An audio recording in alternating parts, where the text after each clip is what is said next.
Նրան բեմից հեռացրին իր հագուստի պատճառով։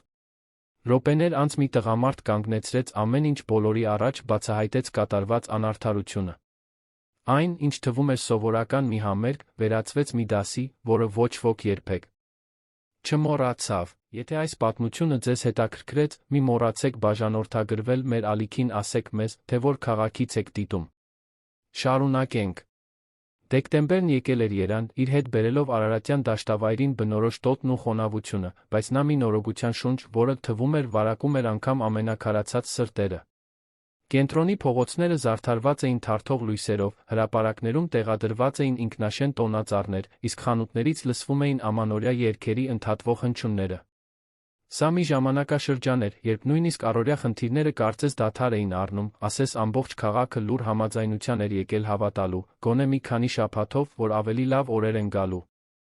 Աճապնյակ վարչական շրջանում, որտեղ տները սեղմված էին իրար, իսկ անհարթ ասֆալտապատ փողոցները չկատարված խոստումների պատմություններ էին պատմում, Ավետիք Իսահակյանի անվան թիվ 16 հիմնական դպրոցն ապրում էր տարվա իր ամենաաշխույժ օրերը։ Երկհարկանի խունացած ներկով պատուհաններին ճաղավանդակներ ունեցող այս հաստատությունում սովորում էր համայնքի շուրջ 300 երեխա։ Այստեղ, նեղլիկ դասասենյակների ճաքճքած բետոնե բակի միջ, նվիրյալ ուսուցիչները փորձում էին հրաշքներ գործել սուղ միջոցներով, կիսատ մատիտներն ու հին տետրերը վերածելով սոցիալական փոխակերպման գործիքների։ Այդ տարի տնօրեն Մարինեն որոշել էր, ինչպես երբեք, մեծ ուշադրություն դարձնել ամանորյա հանդեսին։ Դա սովորական դպրոցական ներկայացում չէր։ Այդ երեխաների համար, որոնցից շատերը գալիս էին այնպիսի ընտանիքներից, որտեղ ամանորը պարզապես պայքարի հերթական օր էր, դպրոցի բակում տեղադրված ինքնաշեն բեմ բարձրանալը նշանակում էր տեսանելի լինել, կարոր լինել, ավելի մեծ բանի մաս կազմել։ Մարինեն դա գիտեր։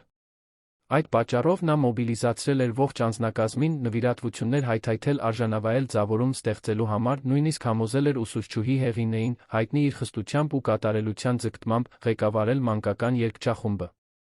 Հեղինե Ալեքսանյանը 42 տարեկան էր, մազերը միշտ անթերի սանրվածքով կոկիկ հավաքած, իսկ կեցվածքը հասկացնում էր, որ անպութություն չի հանդուրժում։ 20 տարի առաջ ավարտելով համալսարանը, նա իր մեջ կրում էր տարիների հիասթափություններով, չարդարացված սպասումներով ձավորված աշխարհայացք։ Այս դպրոցում դասավանդելը այն չէր, ինչի մասին նա երազել էր երիտասարդ տարիքում։ Իր կարիերայի սկզբնական ծրագրերում Հեղինեն իրեն տեսնում էր էլիտար մասնավոր դպրոցներում, կերտելով ապագա բժիշկների ու իրավաբանների։ Բայց կյանքը նրան բերել էր այստեղ, ժամանակի ընթացքում նա մշակել էր պաշտպանական մեխանիզմ, որը կայանում էր իր հասանելիության սահմաններում ամեն ինչ մոլուցքով վերահսկելու մեջ։ Հանդեսը նրա հնարավորությունն էր ցույց տալու, որ նույնիսկ ծայրամասային հանրակրթական դպրոցում հնարավոր է անել մի բան, որը գոնե նվազագույնս կազմակերպված ու ներկայանալի տեսք ունի։ 3 շաբաթ շարունակ Հեղինեն գրեթե ռազմական նվիրումով փորձեր էր անում երգչախմբի հետ։ Երեխաները, որոնք սկզբում ոգորված էին, շուտով հասկացան, որ այդ ուսուցչուհու հսկողության տակ երգելը նշանակում է տասնյակ անգամներ կրկնել նույն երգերը, ուղիղ կանգնել նույնիսկ այն ժամանակ, երբ ոտքերը ցավում են երկար կանգնելուց, ամենակարևորը՝ ընդունել մշտական քննադատությունները յուրաքանչյուր կեղծ նոտայի յուրաքանչյուր անտեղի շարժման համար։ Որոշ ծնողներ սկսեցին բողոքել չափազանց խստությունից, բայց Հեղինեն անտեսում էր։ Նա ուներ իր տեսլականը, ոչինչ նրան չէր ստիպի փոխել իր միտքը։ Երգչախմբի 30 երեխաների մեջ էր նա Ալիսը, 5 տարեկան մի աղջնակ, որը հաճախում էր նախակրթարանի ավարտական խումբ։ Ալիսն այն երեխաներից էր, որոնք մեծ մասամբ աննկատ են մնում։ Իր տարիքի համար փոքրամարմին, ուղիղ շագանակագույն, պարզ կտրվածքով մազերով, նա ուներ մեծ ու արտահայտիչ աչքեր, որոնք աշխարհին նայում էին հետաքրքրասիրության զգուշավորության խառնուրդով։ Քիչ էր խոսում, դասամիջոցին նախընտրում էր միայնակ խաղալ, բակի անկյունում հազվադեպ էր որե խնդիր ստեղծում։ Ըստ էության, նա անտեսանելի աշակերտուհի էր։ Այն, ինչ դպրոցում ոչ ոք չգիտեր, այն էր, որ Ալիսը տարածաշրջանի ամենահաջողակ գործարարներից մեկի՝ Էդուարդ Մանուկյանի դուստրն էր։ Էդուարդը 45 տարեկանում ղեկավարում էր մի կայսրություն, որը սկսվել էր սննդամթերքի փոքր բաշխիչ ընկերությունից վերածվել էր ցանցի, որը մատակարարում էր Արարատյան դաշտավայրի բոլոր սուպերմարկետներին։ Նրա անունը երբեմն հայտնվում էր տեղական թերթերում, միշտ կապված միլիոնավոր դրամների գործարքների բիզնեսի ընդլայնման հետ։ Նա համեստ մարդ էր, խուսափում էր ուշադրության կենտրոնում լինելուց, նախընտրում էր իր անձնական կյանքը հեռու պահել հանրության աչքից։ Ալիսին այդ հանրակրթական դպրոցում ընդունելու որոշումը միտումնավոր էր մանրակրկիտ մտածված։ Էդուարդը մեծացել էր Լոռու մարզի մի փոքրիկ քաղաքում, աղքատության մեջ։ Նա շատ լավ գիտեր կաթացող տանիքով տան հոտը, ամբողջ շաբաթվա համար բաշխված սննդի համը, մեծ զարմիկներից ժառանգած հագուստ կրելու զգացողությունը։ Երբ վերջապես հասավ ֆինանսական հաջողության արդեն 30-ն անց, նա ինքն իրեն խոստացավ, որ երբեք չի մոռանա, թե որտեղից է եկել։ Եվ երբ ծնվեց Ալիսը, կարճատ շարունակված հարաբերությունների արդյունք, Էդուարդը որոշեց, որ աղջիկը պետք է մեծանա, ոտքերը գետնին ամուր դրած, հասկանալով, որ արտոնությունները երաշխավորված չեն, որ կարեկցանք սովորում են, շփվելով տարբեր իրականությունների հետ։ Բայց Ալիսին հանրակրթական դպրոցում պահելն առանց նրա իսկական ինքնությունը բացահայտելու մշտական մարտահրավեր էր։ Էդուարդը պայմանավորվել էր տնօրեն Մարինեի հետ, որը հաստատությունում միակ մարդն էր, ով գիտեր, թե ով է նա իրականում։ Դպրոցական գրանցամատյաններում աղջկա լրիվ անունը պարզապես Ալիս Սարգսյան էր, մոր ազգանունով։ Էդուարդը գաղտնի վճարում էր դպրոցի որոշ անհրաժեշտ վերանորոգումների համար, միշտ անանուն, փոխարենը խնդրում էր միայն, որ իր դստերը վերաբերվեն ինչպես ցանկացած այլ երեխայի։ Ոչ մի արտոնություն, ոչ մի հատուկ վերաբերմունք։ Առօրյայում Ալիսի մասին հոգ էր տանում տիկին Լուսինեն, 58 տարեկան մի կին, որն Էդուարդի մոտ աշխատում էր ավելի քան 1 տասնամյակ։ Լուսինեն այրի էր, 3 արդեն մեծացած երեխաների մայր, Ալիսին վերաբերվում էր տատիկի քնքշությամբ։ Նա էր աղջկան դպրոց տանում ու բերում, նրա համար ուտելիք պատրաստում, օգնում տնային աշխատանքների հարցում, համբերատար լսում նրա մանկական պատմությունները։ Վերջին օրերին Ալիսը ուրիշ բանի մասին չէր խոսում, քան հանդեսի։ Աղջիկը տանը փորձում էր երգերը, ցածրաձայն երգելով լոգանք ընդունելիս կամ տիկնիկների հետ խաղալիս։ Նրա համար այդ միջոցառումը ինչ-որ վիթխարի բան էր, հատուկ մի բանի մաս կազմելու հնարավորություն։ Տիկին Լուսինեն նկատում էր Ալիսի աչքերի յուրահատուկ փայլը ամեն անգամ, երբ աղջիկը հիշատակում էր ներկայացումը։ Եվ դա նրան մի փոքր անհանգստացնում էր։ Լուսինեն լավ էր ճանաչում ուսուցչուհի Հեղինեին, քանի որ մի քանի անգամ տեսել էր նրան դպրոցի դարպասի մոտ։ Այդ կնոջ մեջ ինչ-որ բան նրան անհանգստացնում էր, հայացքի խստությունը, երեխաների նկատմամբ վատ թաքցրած անհամբերությունը։ Բայց Լուսինեն ոչինչ չէր ասում Էդուարդին։ Ի վերջո, նա իր դստեր կրթությունը վստահել էր այդ դպրոցին, ինքը չէր ուզում ներխուժող թվալ կամ անհարկի խնդիրներ ստեղծել։ Էդուարդն իր հերթին այդ դեկտեմբեր ամսին ամբողջովին խորասուզված էր աշխատանքի մեջ։ Տարեվերջյան տոները նրա ընկերության համար ամենաաշխույժ շրջանն էին։ Սուպերմարկետները հսկայական պատվերներ էին տալիս, իսկ առաքման ժամկետները սեղմ էին։ Նա երկար ժամեր էր անցկացնում գրասենյակում, տուն էր գալիս ուշ գիշերով, երբ Ալիսն արդեն քնած էր լինում, առավոտյան շուտ հեռանում, մինչ նրա արթնանալը։ Նրանք հիմնականում խոսում էին հեռախոսով, արագ զանգեր, որոնց ընթացքում նա հարցնում էր օրվա մասին, իսկ Ալիսը պատասխանում էր 5 տարեկան երեխայի բնական ոգորությամբ։ Երբ Ալիսը հիշատակեց հանդեսի մասին, Էդուարդը մտքում նշեց ամսաթիվը։ Նա ուզում էր ներկա լինել։ Չնայած խիտ գրաֆիկին, դա կարևոր էր իր դստեր համար, նա ոչ մի դեպքում բաց չէր թողնի։ Բայց Էդուարդը երկընտրանքի առաջ էր կանգնած։ Նա գիտեր, որ իր ներկայությունը ուշադրություն կգրավեր։ Եթե նա դպրոցում հայտնվեր որպես գործարար Էդուարդ Մանուկյան, իրարանցում կլիներ, մարդիկ նրան այլ կերպ կվերաբերվեին, դա կարող էր ազդել Ալիսի վրա այնպես, ինչպես նա կնախընտրեր խուսափել։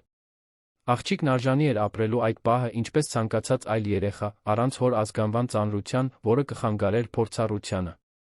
Հենց այդ ժամանակ նրա մտքով մի գաղափար անցավ, որն այդ պահին կատարյալ թվաց։ Հինգշաբթի օրը, հանդեսից 3 օր առաջ, Էդուարդը զանգահարեց տիկին Լուսինեին։ Լուսինե, պետք է ինձ մի հարցում օգնես, ասաց նա հեռախոսով, ձայնի մեջ անսովոր ոգորության երանգ կար։ Իհարկե, պարոն Էդուարդ։ Ինչ է ձեզ հարկավոր։ Ալիսի հանդեսի մասին է։ Ես ուզում եմ այնտեղ լինել, բայց չեմ ուզում իրարանցում առաջացնել։ Ուստի մի միտք ունեմ։ Դպրոցում ձմեռ պապ լինելու է ներկայացմանը։ Լուսինեն մի պահ մտածեց։ Կարծում եմ, այո, պարոն։ Տնօրեն Մարինեն անցյալ շաբաթ ինչ-որ բան էր ասել այդ մասին։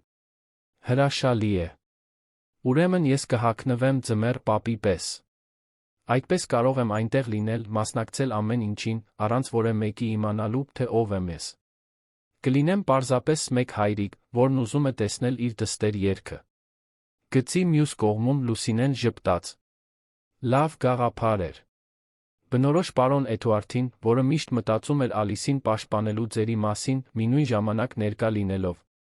Նա խոստացավ օգնել, տեղեկություններ հայթայթելով, թե դպրոցն ինչպես է կազմակերպելու ձմեռ պապի կերպարը միջոցառմանը։ Հաջորդ օրերին Ալիսն ավելի ու ավելի էր ոգորվում։ Տիկին Լուսինեն օգնեց աղջկան ընտրել հագուստը, որը նա կկրեր հանդեսին։ Ընտրելու շատ բան չկար։ Ալիսը քիչ հագուստ ուներ, բոլորը հասարակ, գնված քաղաքի կենտրոնի հանրաճանաչ խանութներից։ Էդուարդը պնդում էր դրա վրա, ուզում էր, որ դուստրը հասկանա, որ շքեղությունը անհրաժեշտ չէ։ Բայց այն ամենը, ինչ Ալիսն ուներ, միշտ մաքուր էր ու խնամված, տիկին Լուսինեի հոգատարության շնորհիվ։ Ընտրված հագուստը տրիկոտաժե սպիտակ հասարակ, բայց գեղեցիկ զգեստես լաքապատ կոշիկներ, որոնք Էդուարդը գնել էր ամիսներ առաջ, դասընկերուհու ծննդյան տարեդարձի համար։ Տիկին Լուսինեն խնամքով արդուկեց հագուստը, համոզվելով, որ ոչ մի ծալք չկա։ Ալիսը նախօրեին փորձեց ամեն ինչ, լայն ժպիտով պտտվելով հայելու առաջ։ Ես բեմում եմ երգելու, տիկին Լուս, ասում էր աղջիկը, աչքերը փայլում էին։ Ես բարձր եմ երգելու, որ բոլորը լսեն։ Այո, աղջիկս։ Դու ամենագեղեցիկը կլինես, պատասխանեց Լուսինեն, զգալով, թե ինչպես է կուրծքը սեղմվում հպարտության մի փոքր անհանգստության խառնուրդից, որը չէր կարողանում բացատրել։ Այդ գիշեր Էդուարդը սովորականից շուտ տուն եկավ։ Նա գտավ Ալիսին դեռ արթուն, հյուրասենյակում նստած մուլտֆիլմեր դիտելիս։ Աղջիկը վազեց գրկելու նրան, երբ տեսավ, որ ներս է մտնում։ Հայրիկ, դու շուտ ես եկել։ Էդուարդը նրան գիրկն առավ, զգալով այդ թեթ մի նույն ժամանակ անսահման թանկ քաշը իր ձեռքերում։ Եկա, արքայադուստր։ Չէի կարող բաց թողնել քեզ վաղվա հանդեսով այսքան ոգորված տեսնելու հնարավորությունը։ Դու այնտեղ կլինես, չէ՞, հայրիկ։ Դու խոստացել ես։ Այո։ Կարող ես վստահ լինել, որ այնտեղ կլինեմ քո երգը լսելիս։ Այն, ինչ Էդուարդը չասաց, այն էր, որ նա այնտեղ կլինի կերպարանափոխված, թաքնված սպիտակ մորուքի կարմիր զգեստի հետում։ Ուզում էր, որ դա անակնկալ լինի, մի զվարճալի բացահայտում ներկայացումից հետո։ Նա պատկերացնում էր Ալիսի դեմքը, երբ իմանար, որ ձմեռ պապն իրականում իր հայրն է։ Դա կլիներ հատուկ պահ, մի բան, որը նա կհիշեր ընդմիշտ։ Այդ գիշեր, Ալիսին քնեցնելուց հետո Էդուարդը արթուն մնաց հյուրասենյակում, մտածելով հաջորդ օրվա մասին։ Վերցրեց բջջային հեռախոսը, հաղորդագրություն ուղարկեց տնօրեն Մարինեին, տեղեկացնելով ձմեռ պապի զգեստի մասին։ Նա արագ պատասխանեց, ասելով, որ նա ողջունելի կլինի, որ երեխաները ուրախ կլինեն։ Ամեն ինչ կարծես թե կատարյալ էր դասավորվում։ Բայց երբեմն ամենալավ մշակված ծրագրերը հանդիպում են խոչընդոտների, որոնք ոչ ոք չի կարող կանխատեսել։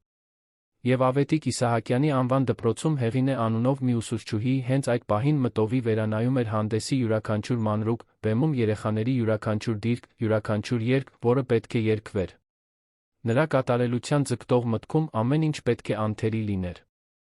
Իսկ անթերի Հեղինեի համար նշանակում էր միանման կազմակերպված, աչքի համար գեղագիտորեն հաճելի։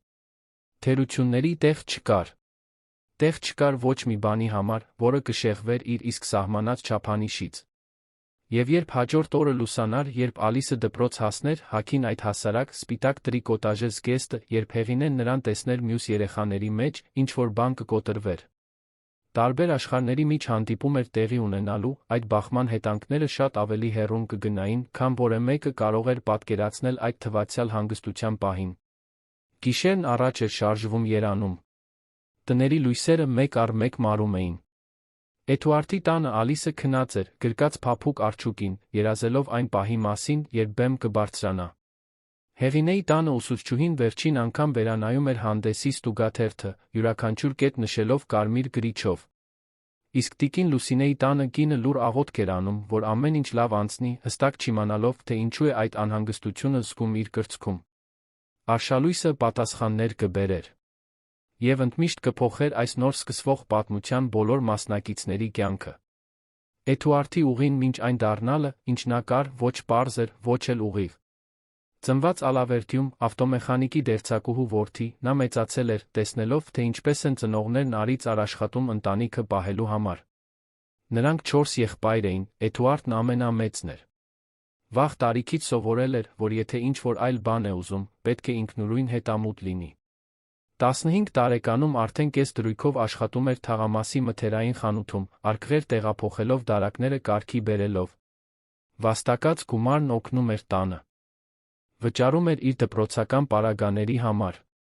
Հենց մթերային խանութում էլ Էդուարդի մոտ զարգացավ արտրի հանդեպ առաջին սերը։ Նա դիտում էր, թե ինչպես են ապրանքները դասավորվում, ինչպես են հաճախորդներն ընտրում, ինչն է ավելի շատ վաճառվում, ինչը մնում։ Հարցեր էր տալիս տիրոջը, մի փնթփնթան, բայց տղայի հետաքրքրասիրությունը սիրող պորտուգալացու։ Սովորեց շահույթի մարժաների, մատակարարների հետ բանակցելու, իր հաճախորդներին ճանաչելու կարողության մասին։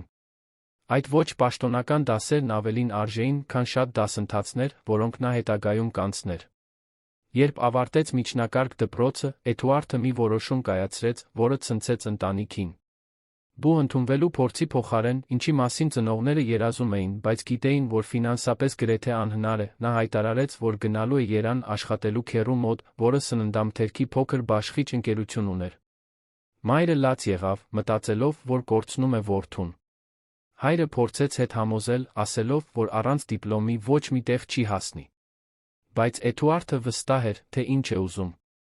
Երանում բաշխիչ ընկերության պահեստի հետնամասում գտնվող մի փոքրիկ սենյակում քնելով, Էդուարդն աշխատեց այնպես, ինչպես երբեք։ Արթնանում էր առավոտյան ժամը 5-ին բեռնատարները բարձելու, օրն անցկացնում էր առաքումներ կատարելով, իսկ գիշերն ուսումնասիրում էր աղյուսակներ վաճառքի հաշվետվություններ։ Քեռին, տպավորված Զարմիկի նվիրումից, սկսեց նրան ավելի ու ավելի շատ ներգրավել բիզնեսի որոշումներում։ 3 տարի անց, երբ քեռին որոշեց թոշակի անցնել, Էդուարդին առաջարկեց բաշխիչ ընկերությունը ստանձնելու հնարավորությունը։ 23 տարեկանում, ռիսկային բանկային վարկով մեծ քաջությամբ, Էդուարդը գնեց բաշխիչ ընկերությունը։ Առաջին տարիները զուտ պայքար էին։ Ամիսներ կային, երբ հազիվ էր կարողանում վճարել աշխատողներին։ Գիշերներ, երբ քնում էր ընդամենը 3 ժամ, տանջվելով պարտքերից վճարվելիք հաշիվներից։ Բայց նա չհանձնվեց։ Աստիճանաբար ընդլայնեց հաճախորդների բազան, ներդրումներ կատարեց ավելի լավ լոգիստիկայի մեջ, ամուր հարաբերություններ կառուցեց մատակարարների հետ։ Եվ դանդաղ, շատ դանդաղ, բիզնեսը սկսեց աճել։ Երբ լրացավ նրա 30 տարին, Էդուարդն արդեն ղեկավարում էր հարգանք վայելող գործունեություն։ Սկզբնական բաշխիչ ընկերությունը վերածվել էր 3 բաշխման կենտրոնների ցանցի, որոնք սպասարկում էին ամբողջ Արարատյան դաշտավայրը։ Նա վարձեց գրագետ կառավարիչների, արդիականացրեց գործընթացները, ներդրումներ կատարեց տեխնոլոգիաների մեջ։ Փողը սկսեց գալ, սկզբում համեստ քանակությամբ, հետո այնպիսի ծավալներով, որոնց ինքն էլ դժվարությամբ էր հավատում։ 35 տարեկանում նա արդեն միլիոնատեր էր։ 40-ում նրա ընկերություններն ավելին արժեին, քան երբեք կարող էր երազել։ Բայց ֆինանսական հաջողությունը մենություն բերեց։ Էդուարդն ամուսնացել էր 26 տարեկանում Երանից մի աղջկա հետ, արտրականների դստեր, բայց ամուսնությունը 5 տարի չտեց։ Նա չափազանց շատ էր աշխատում, միշտ ճանապարհորդում էր, միշտ գործարքներ կնքում։ Երբ նկատեց, կինն արդեն ուրիշ տղամարդու հետ էր։ Ամուսնալուծությունը ցավոտ էր, բայց անխուսափելի։ Դրանից հետո Էդուարդը մի քանի հարաբերություններ ունեցավ, բայց ոչ մեկը չշարունակվեց։ Նրանով հետաքրքրվող կանայք կարծես ավելի շատ գրավված էին բանկային հաշվով, քան իրականում իր անձով։ Ամուսնալուծությունից տարիներ անց, մի բարեգործական միջոցառման ժամանակ, նա ծանոթացավ Ռենատայի հետ։ Նա նախակրթարանի ուսուցչուհի էր, կամավոր մի հասարակական կազմակերպությունում, որն օգնում էր կարիքավոր երեխաներին։ Նրանք ամբողջ գիշեր խոսեցին այնպիսի թեմաներից, որոնք փողի կամ բիզնեսի հետ կապ չունեին։ Ռենատան գաղափար չուներ, թե ով է Էդուարդը, այդ անտեղյակությունը թարմացնող էր։ Նրանք սկսեցին հանդիպել, ինտենսիվ, բայց կարճատ հարաբերություններ։ Ռենատան հղիացավ։ Երբ իմացավ, սարսափեց։ Իրեն պատրաստ չէր զգում մայր լինելու։ Էդուարդը, սկզբում զարմացած, արագ ընդունեց հայրության գաղափարը։ Առաջարկեց ամբողջական աջակցություն, բայց Ռենատան հստակ էր։ Նա մշտական հարաբերություններ չէր ուզում։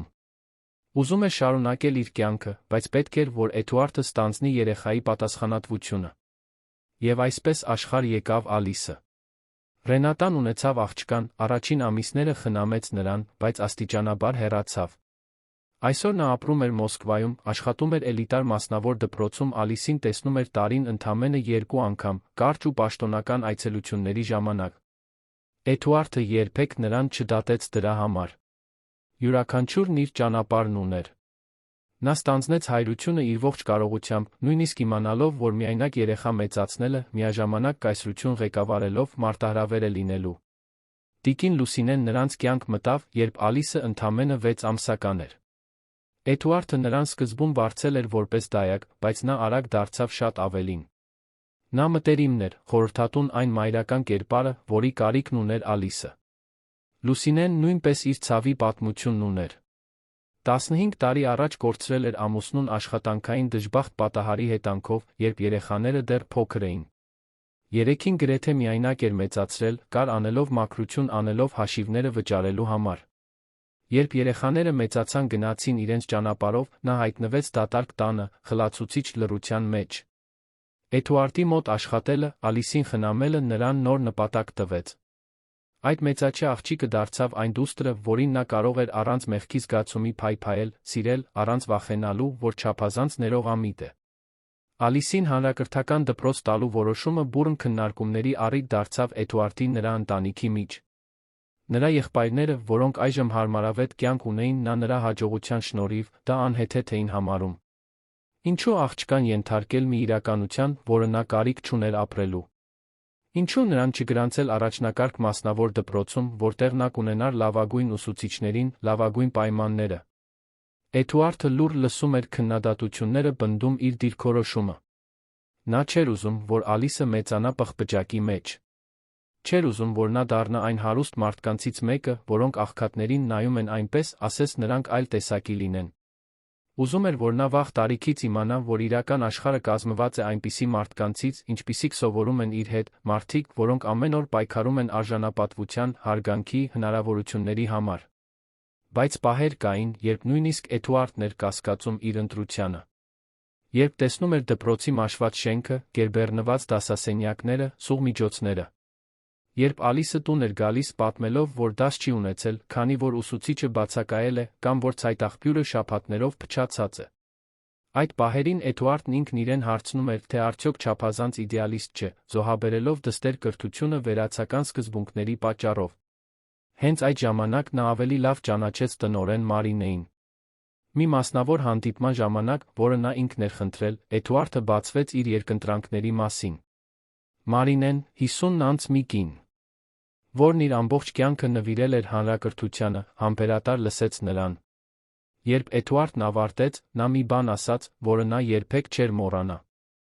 Պարոն Էդուարդ, այս դպրոցը կատարյալ չէ։ Մենք չունենք վերջին սերնդի համակարգիչներ, չունենք մեծ գրադարան, չունենք ծածկած մարզադահլիճ։ Բայց գիտեք ինչ ունենք։ Մենք ունենք ուսուցիչներ, որոնք ամեն օր արթնանում գալիս են այստեղ, որովհետև հավատում են, որ կրթությունը կյանքեր է փոխում։ Մենք ունենք երեխաներ, որոնք պետք է հավատան, որ իրենք ընդունակ են, որ արժանի են հարգանքի, որ ապագա ունեն։ Եվ եթե ձեզ նման մարդիկ իրենց երեխաներին այստեղից տանեն, եթե բոլոր նրանք, ովքեր կարող են ընտրել, միշտ ընտրեն մասնավորը, ինչ է մնում այս երեխաներին։ Ինչ է մնում այս դպրոցին։ Մնում է այն ուղերձը, որ միայն նա, ով այլ ընտրանք չունի, սովորում է այստեղ։ Եվ դա սպանում է բարելավման ցանկացած հնարավորություն։ Մարինեի խոսքերը խորը տպավորություն թողեցին։ Էդուարդը որոշեց ոչ միայն Ալիսին դպրոցում պահել, այլ սկսել ավելի ակտիվ, միշտ անանուն, նպաստել փոքր բարելավումներին։ Մի նոր ցայտաղբյուր այստեղ, դպրոցական պարագաներ այնտեղ, կաթացող տանիքի վերանորոգում։ Մարինեն այդ նվիրատվությունները գաղտնի էր կառավարում, աստիճանաբար դպրոցը սկսեց բարելավվել։ Մյուս ծնողները սկսեցին նկատել, նույնպես ներգրավվեցին։ Համայնքն ամրապնդվեց։ Եվ Ալիսը, չնայած կառուցվածքային սահմանափակումներին, երջանիկ էր։ Ընկերուհիներ ուներ, սիրում էր ուսուցչուհիներին, սովորում էր։ Նրան վերաբերվում էին ինչպես ցանկացած այլ երեխայի, առանց արտոնությունների կամ չափազանցված սպասումների։ Մինչ այդ պահը Էդուարդի ծրագիրը կարծես թե կատարյալ էր աշխատում։ Ալիսը մեծանում էր կարեկցանքով, ոտքերը գետնին ամուր դրած, առանց կորցնելու մանկության բնական անմեղությունը։ Բայց դպրոցում ոչ ամեն ինչ էր ներդաշնակ։ Հեղինե Ալեքսանյանը մի խնդիր էր, որը նույնիսկ Մարինեն հստակ չգիտեր ինչպես լուծել։ Ուսուցչուհին տեխնիկապես գրագետ էր, լավ տիրապետում էր իր դասավանդած նյութին, բայց նրա մեջ ինչ-որ բան անհարմարություն էր առաջացնում։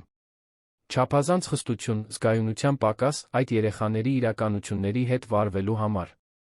Մարինեն արդեն ստացել էր նուրբ բողոքներ այլ ծնողներից, բայց ոչինչ այնքան լուրջ, որ արդարացներ ավելի կտրուկ գործողություն։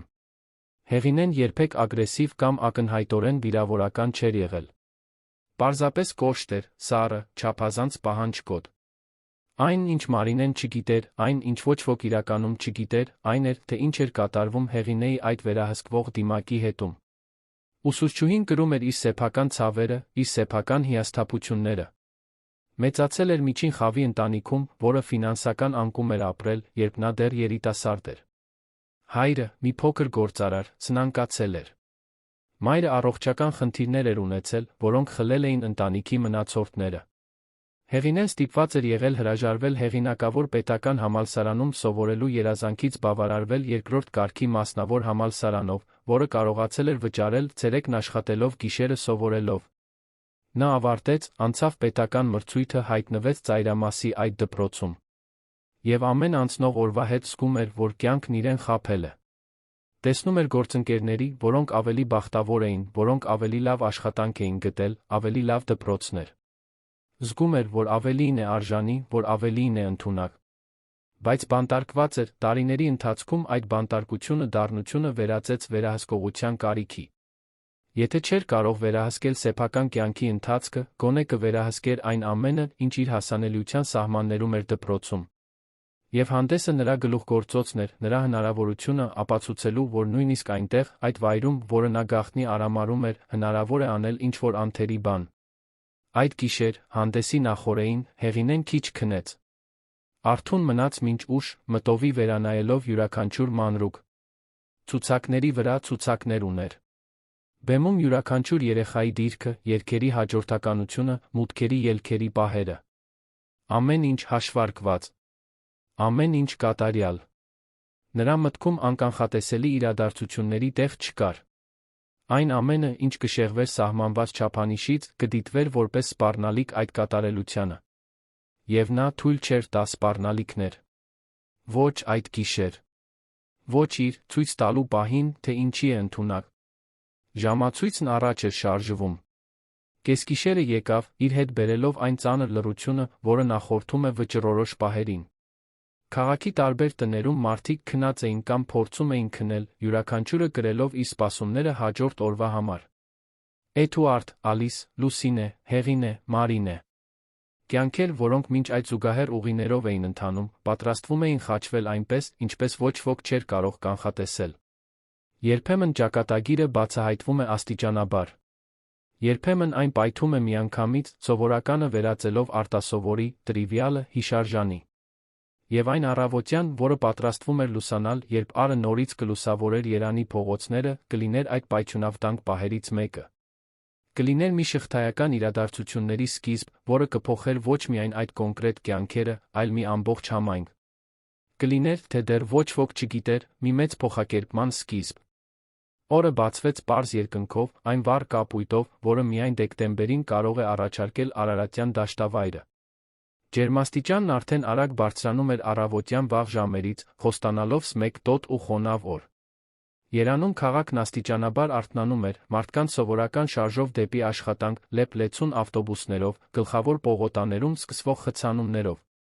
Էդուարդի տանը Ալիսն արթնացավ սովորականից շուտ, մի ոգորությամբ, որը չէր կարողանում զսպել։ Ցատկեց անկողնուց վազեց հոր սենյակ, գտնելով նրան դեռ քնած։ Հայրիկ, հայրիկ, արթնացիր, այսօր հանդեսի օրն է, ասաց նա, թափահարելով նրա թը։ Էդուարդը դանդաղ բացեց աչքերը, դեռ քնաթաթախ, բայց ժպտաց, տեսնելով դստերը այդքան ոգորված։ Արդեն գիտեմ, արքայադուստր։ Արդեն արթնանում եմ։ Գնա կանչիր տիկին Լուսինեին, որ քո նախաճաշը պատրաստի։ Տիկին Լուսինեն արդեն որոշ ժամանակ արթուն էր։ Իրականում նա նույնպես հազիվ էր կարողացել քնել, համակված այն անբացատրելի անհանգստությամբ, որը նրան ուղեկցում էր նախորդ օրվանից։ Նախաճաշը պատրաստեց հատուկ խնամքով, թարմ թխված գաթա, նարնջի բնական հյութ, կտրատած մրգեր։ Ալիսն արագ կերավ, անդադար խոսելով այն երգերի մասին, որոնք պետք է երգեր, այն մասին, թե որքան նյարդային, բայց ոգորված էր, թե ինչպես է կարծում, որ բոլորը կհավանեն։ Էդուարդը նախաճաշեց, դիտելով դստերը, սիրտը սեղմված այն անսահման պաշտպանող սիրուց, որը միայն ծնողներն են ճանաչում։ Նա գիտեր, որ մի քանի ժամից այնտեղ կլինի, այդ դպրոցի բակում, ականատես լինելով Ալիսի կյանքի կարևոր պահին։ Եվ կլինի կերպարանափոխված, թաքնված, դիտելով ամեն ինչ առանց ճանաչվելու։ Գաղափարը դեռ հնարամիտ էր թվում նրան։ Նախաճաշից հետո տիկին Լուսինեն Ալիսին տարավ լողանալու։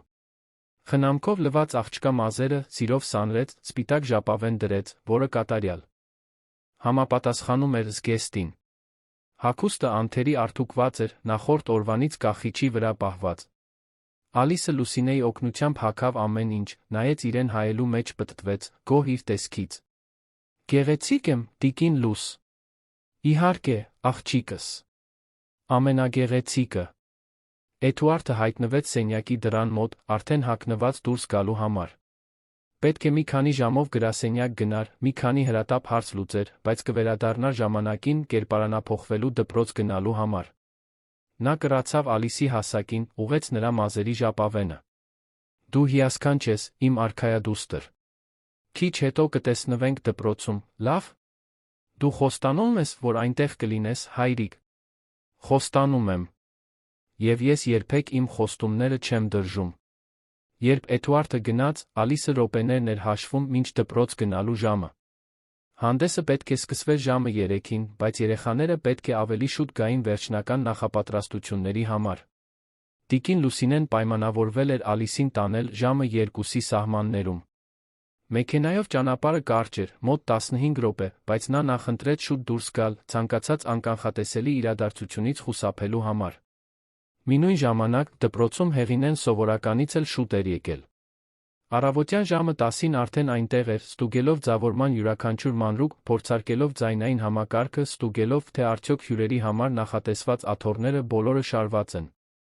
Որոշ աշխատակիցներ օգնում էին նրան, բայց նա ուղղում էր այն ամենը, ինչ ճիշտ այնպես չէր, ինչպես ինքն էր ուզում։ Մի փոքր ավելի աջ։ Ոչ, այս ժապավենը ծուռ է։ Այս բարձրախոսը պետք է ավելի բարձր լինի։ Նա անողոք էր։ Տնօրեն Մարինեն կեսօրին անցավ բակով գտավ Հեղինեին, չափերիզով չափելիս աթոռների շարքերի միջ հեռավորությունը։ Հեղինե, չես կարծում, որ մի փոքր չափազանցնում ես։ Սա դպրոցական ներկայացում է, ոչ թե Երանի օպերայի թատրոնի բեմադրություն, ասաց Մարինեն, փորձելով կատակով խոսել, բայց իրական անհանգստության նոտայով։ Հեղինեն նույնիսկ աչքերը չբարձրացրեց չափերիզից։ Տնօրեն, եթե անում ենք, պետք է ճիշտ անենք։ Ես անփութություն չեմ ընդունում։ Մարդիկ կտեսնեն, որ նույնիսկ այստեղ, այս դպրոցում, մենք ունակ ենք որակյալ բան անելու։ Մարինեն հոգոց հանեց։ Ճանաչում էր այդ տոնը, այդ կոշտ կեցվածքը։ Վիճելն անիմաստ էր։ Թողեց Հեղինեին իր չափումների հետ վերադարձավ տնօրենի սենյակ, որտեղ ստորագրելու թղթերի կույտեր ուներ։ Բայց նրա կրծքում մնաց այն անհարմար զգացողությունը, մի ներքին ձայն, որն ասում էր, թե ինչ-որ բան այն չէ։ Փորձեց անտեսել։ Ի վերջո, ինչ կարող էր սխալ լինել մի պարզ ամանորյա հանդեսի ժամանակ։ Ժամը 2-ին սկսեցին գալ առաջին ծնողները։ Բակն աստիճանաբար լցվում էր, աշխույժ խոսակցությունները տիրում էին միջավայրին։ Աթոռները զբաղեցվում էին, երեխաները դեռ սովորական հագուստով այս ու այն կողմ էին վազում, սպասելով երգչախմբի զգեստները հագնելու պահին։ Ձավորումը, պետք է խոստովանել, իսկապես գեղեցիկ էր։ Հեղինեն կարողացել էր այդ պարզ բակը վերածել տոնական տեսարանի, առաստաղից կախված ոսկեգույն աստղերով, մի անկյունում վեհաշուկ տոնածառով, պատուհանների ճաղավանդակներին փաթաթված թարթող լույսերով։ Հենց այդ պահին տիկին Լուսինեն եկավ Ալիսի հետ։ Աղջիկը ամուր բռնել էր դայակի ձեռքը, աչքերը լայն բացված, տեսնելով այդ ամբողջ իրարանցումը։ Լուսինեն նրան տարավ այնտեղ, որտեղ հավաքվում էին երգչախմբի մյուս երեխաները, ինքնաշեն բեմի մոտ։ Ալիսը միացավ իր ընկերներին, ողջույններ ստանալով անցնող որոշ ուսուցչուհիներից։ Ամեն ինչ կարծես թե լավ էր ընթանում։ Հեղինեն հայտնվեց րոպեներ անց, ձեռքին պլանշետ կատարելով երեխաների անվանականչը։ Նշում էր անուն առ անուն, ստուգելով, թե արդյոք բոլորը եկել են։ Երբ հասավ Ալիսին, կանգ առավ։ Նայեց աղջկան վերից վար, այն վերլուծական ու սառը հայացքով, որից որոշ երեխաներ կծկվում էին։ Ալիսը ժպտաց, սպասելով գովասանքի, ողջույնի։ Բայց այն, ինչ եկավ, բոլորովին այլ էր։ Այս զգեստով ես ներկայանալու հարցրեց Հեղինեն մի տոնով, որն արդեն դժգոհություն էր պարունակում։ Ալիսը, չհասկանալով հարցի լրջությունը, գլխով այո արեց, դեռ ժպտալով։ Հեղինեն կիտեց հոնքերը։ Ոչ, այսպես չի լինի։ Հագուստդ բոլորովին չափանիշներից դուրս է։ Նայիր մյուս աղջիկներին։ Տեսնում ես, որքան միանման են։ Ալիսը շուրջը նայեց։ Երգչախմբի մյուս աղջիկները նմանատիպ զգեստներով էին, մեծ մասամբ սպիտակ կամ պաստելային երանգների, բայց կային տարբեր մոդելներ։ Ոմանք ավելի մշակված ժանյակներով ու մանրամասներով, մյուսները ավելի պարզ, ինչպես իրենը։ Ալիսը էական տարբերություն չէր տեսնում, բայց Հեղինեն տեսնում էր։ Նրա համար Ալիսի զգեստը չափազանց պարզ էր, առանց փայլի, անհետաքրքիր։ Այն շեղվում էր այն պատկերից, որը նա ուզում էր ստեղծել։ Բայց, ընկեր Հեղինե, ես ամեն ինչ ճիշտ եմ փորձել։ Ես բոլոր երգերը գիտեմ, ասաց Ալիսը, ձայնը սկսում էր դողալ։ Հեղինեն ոչ մի կարեկցանք չցուցաբերեց։ Խնդիրը երգերը իմանալը չէ։ Խնդիրը տեսողական ներկայացումն է։ Մենք այստեղ պահպանելու չափանիշ ունենք։ Եվ դու, այս տեսքով, հարմար չես։ Գնա նստիր այնտեղ դիտիր փորձը։ Ներկայացման ժամանակ դու դուրս կմնաս։ Խոսքերն Ալիսի վրա ընկան ծանր քարերի պես։ Աղջիկը փորձեց վիճել, փորձեց ասել, որ այդքան շատ է ջանք թափել, որ այդքան շատ է ուզում երգել, բայց ձայնը խեղդվեց կոկորդում։ Արցունքները սկսեցին հոսել, տաք ու անխուսափելի։ Հեղինեն, անդրդվելի, մատնացույց արեց բակի հետնամասում գտնվող աթոռը։ Գնա նստիր այնտեղ հանգիստ մնա։ Դրամա պետք չէ։ Եվ մատնացույց արեց մեկ այլ երեխայի, շարունակելով անվանականչը, ասես ոչ մի լուրջ բան տեղի չէր ունեցել։ Ալիսը քայլեց դեպի նշված աթոռը, յուրաքանչյուր քայլը ծանր, տեսողությունը մշուշված արցունքներից, որոնք փորձում էր զսպել։ Նստեց, փոքրիկ ու կծկված, գրկելով ինքն իրեն։ Շուրջը մյուս երեխաներն ու տեսարանին ականատես որոշ ծնողներ իրար նայեցին, անհարմար զգալով, բայց ոչ ոք ոչինչ չասաց։ Ոչ ոք չվիճարկեց։ Ուսուցչուհի Հեղինեի հեղինակությունը չափազանց ահարկու էր, որպեսզի որևէ մեկը համարձակվեր բացահայտ դիմակայել նրան։ Տիկին Լուսինեն, որը գնացել էր մի բաժակ ջուր բերելու, րոպեներ անց վերադարձավ, զարմացավ, չտեսնելով Ալիսին մյուս երեխաների հետ։ Աչքերով փնտրեց, վերջապես գտավ նրան միայնակ նստած հետում, ցածրաձայն լաց լինելիս։ Լուսինեի սիրտը սեղմվեց։ Նա արագ քայլեց դեպի աղջիկը։ Ալիս, ինչ պատահեց։ Ինչու մյուսների հետ չես։ Ալիսը, հեկեկոցների միջով, պատմեց, թե ինչ էր ասել ուսուցչուհին։ Ընկեր Հեղինեն ասաց, որ հագուստս լավը չէ։ Որ ես չեմ կարող երգել։ Լուսինեն զգաց, թե ինչպես է զայրույթը բարձրանում կոկորդով։ Նայեց Հեղինեին, որը բակի մյուս կողմում երեխաներին էր կազմակերպում։ Մտածեց գնալ այնտեղ, վիճարկել այդ անհեթեթ որոշումը։ Բայց ինչ-որ բան նրան կանգնեցրեց։ Գուցե Ալիսի համար իրավիճակը վատթարացնելու վախն էր։ Գուցե իր սոցիալական դիրքի գիտակցումը, դայակ մի դպրոցում, որտեղ ոչ մայր էր, ոչ էլ պաշտոնական ազգական։ Իրեն անզոր զգաց։ Հանգստացիր, աղջիկս։ Հայրիկդ շուտով կգա։ Մենք կլուծենք այս հարցը, ասաց Լուսինեն, փորձելով հանգստացնել Ալիսին, մինչդեռ ներսում զայրույթից եռում էր։ Նա վերցրեց բջջային հեռախոսը, հրատապ հաղորդագրություն ուղարկեց Էդուարդին։ Պետք է խոսենք։ Ալիսի մասին է։ Հանդեսի։ Լուրջ բան է պատահել։ Էդուարդը հենց այդ պահին մտնում էր զգեստների խանութ, որտեղից վարձել էր ձմեռ պապի հագուստը։ Հեռախոսը թրթռաց գրպանում, բայց նրա ձեռքերը զբաղված էին զգեստով տոպրակը տանելով։ Լուսինեի հաղորդագրությունը տեսավ միայն այն ժամանակ, երբ արդեն մեքենայում էր դեպի դպրոց ճանապարհին։ Կարդաց բառերը, սիրտը սկսեց արագ բաբախել։ Փորձեց զանգահարել նրան, բայց զանգը չկայացավ։ Ցանցը տատանվում էր, ինչը սովորական էր այդ թաղամասում։ Արագացրեց մեքենան, անհանգստությունն աճում էր։ Վերադառնալով դպրոց, հանդեսը պատրաստվում էր սկսվել։ Ծնողները զբաղեցրել էին բոլոր հասանելի աթոռները, ոմանք կանգնած էին կողքերում։ Օդում սպասման մթնոլորտ էր, այն անհանգիստ լռությունը, որը նախորդում է դպրոցական ներկայացումներին։ Երգչախմբի երեխաները շարված էին բեմում, 30 փոքրիկ, նյարդային ոգորված երգիչներ։ 30 բացի Ալիսից, որը շարունակում էր նստած մնալ հետում անտեսանելի ներկաների մեծամասնության համար։ Հենց այդ ժամանակ եկավ Էդուարդը։ Նա ներս մտավ բակի կողային դռնից, արդեն ամբողջովին կերպարանափոխված։ Սպիտակ, խիտ մորուքը ծածկում էր դեմքի կեսը, երկար, սպիտակ մազերով կեղծամ, կլոր ակնոցներ, կարմիր զգեստ կոշիկներով։ Նա, ըստ էության, անճանաչելի էր։ Որոշ ծնողներ ժպտացին, տեսնելով նրան, մտածելով, որ դա դպրոցի կողմից գեղեցիկ անակնկալ է։ Ավելի փոքր երեխաները ոգորված մատնացույց արեցին, շշնջալով. «Իսկական ձմեռ պապն է»։ Էդուարդը սկսեց շրջել բակում, ողջույններ ժպիտներ բաժանելով, գաղտնի փնտրելով Ալիսին։ Հույս ուներ տեսնել նրան բեմում մյուս երեխաների հետ։ Բայց նա այնտեղ չէր։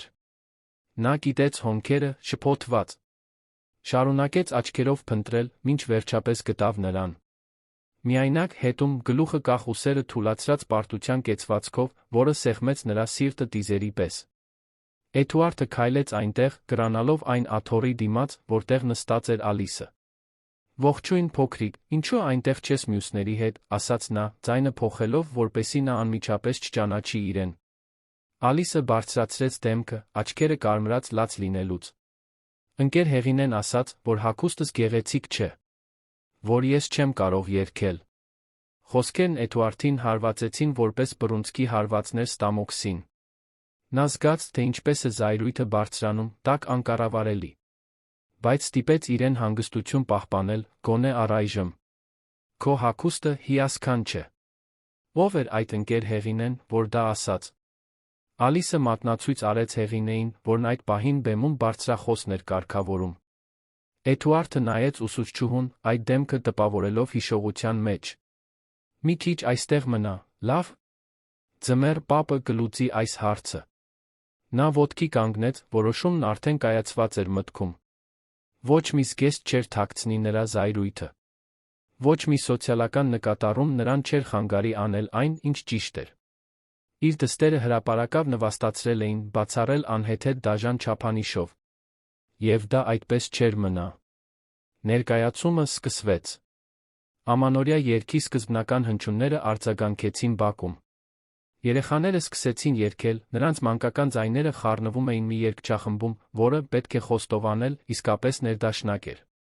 Հեղինեն ղեկավարում էր բեմի անկյունում, գոհ իրենից, հավատալով, որ ամեն ինչ ճիշտ է արել։ Ծնողները ծափահարում էին, տեսանյութեր նկարահանում հեռախոսներով, հպարտ ժպտում։ Ամեն ինչ կատարյալ էր թվում։ Բայց կատարելությունը փխրուն բան է, կառուցված հիմքերի վրա, որոնք կարող են փլուզվել քաջության մեկ ժեստից։ Եվ Էդուարդը պատրաստվում էր անել այդ ժեստը։ Նա քայլեց դեպի բեմի կողմը, նրա վստահ քայլերը գրավեցին որոշ մարդկանց ուշադրությունը։ Ոմանք մտածեցին, որ դա ներկայացման մաս է, որ ձմեռ պապը նվերներ կբաժանի երգերի մեջ։ Բայց նրա կեցվածքում ինչ-որ բան կար, մի վճռականություն, որը չէր համապատասխանում տոնական կերպարից սպասվող ուրախությանը։ Էդուարդը բարձրացավ բեմ։ Երեխաները շարունակում էին երգել, բայց ոմանք սկսեցին հայացքները շեղել, հետաքրքրված այն կարմիր կերպարով, որն այժմ զբաղեցնում էր տարածքի կենտրոնը։ Հեղինեն նկատեց շարժումը, գիտեց հոնքերը։ Ինչ էր կարծում այդ մարդը, թե անում է։ Դա սցենարում չկար։ Նա սկսեց քայլել դեպի նրան, պատրաստ քաղաքավարի խնդրել, որ բեմից իջնի։ Բայց մինչ նա կկարողանար խոսել, Էդուարդը մոտեցավ ձայնային օպերատորին, խնդրեց բարձրախոսը։ Տղամարդը, շփոթված, նայեց Հեղինեին, հաստատում փնտրելով։ Էդուարդը չսպասեց։ Վերցրեց բարձրախոսը, նրա ձեռքից միացրեց այն։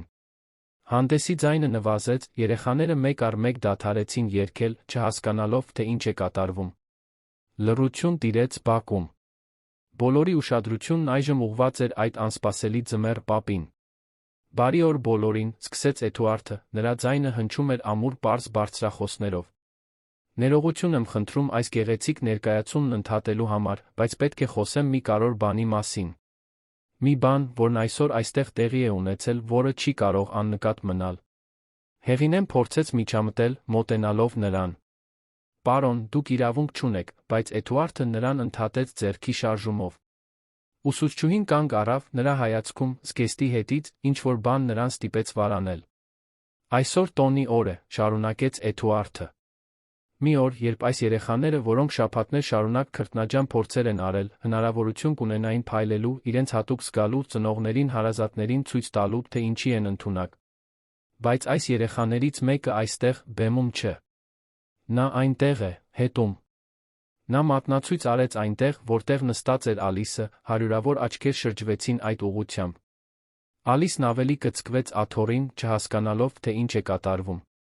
Լուսինեն, որը նրա կողքին էր, բռնեց նրա ձեռքը։ Եվ ինչո՞ւ այս աղջիկը այստեղ չի երգում իր ընկերների հետ, հարցրեց Էդուարդը, նրա ձայնն այժմ լցված էր հազիվ զսպված հուզմունքով։ Որովհետև ինչ-որ մեկը, որը պետք է հոգ տաներ այս բոլոր երեխաների բարօրության համար, որոշել է, որ նրա հագուստը հարմար չէ։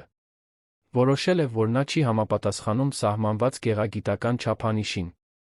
Որոշել է, որ արտաքին տեսքն ավելի կարևոր է, քան նվիրումը, քան ջանքը, քան երեխայի մասնակցելու իրավունքը։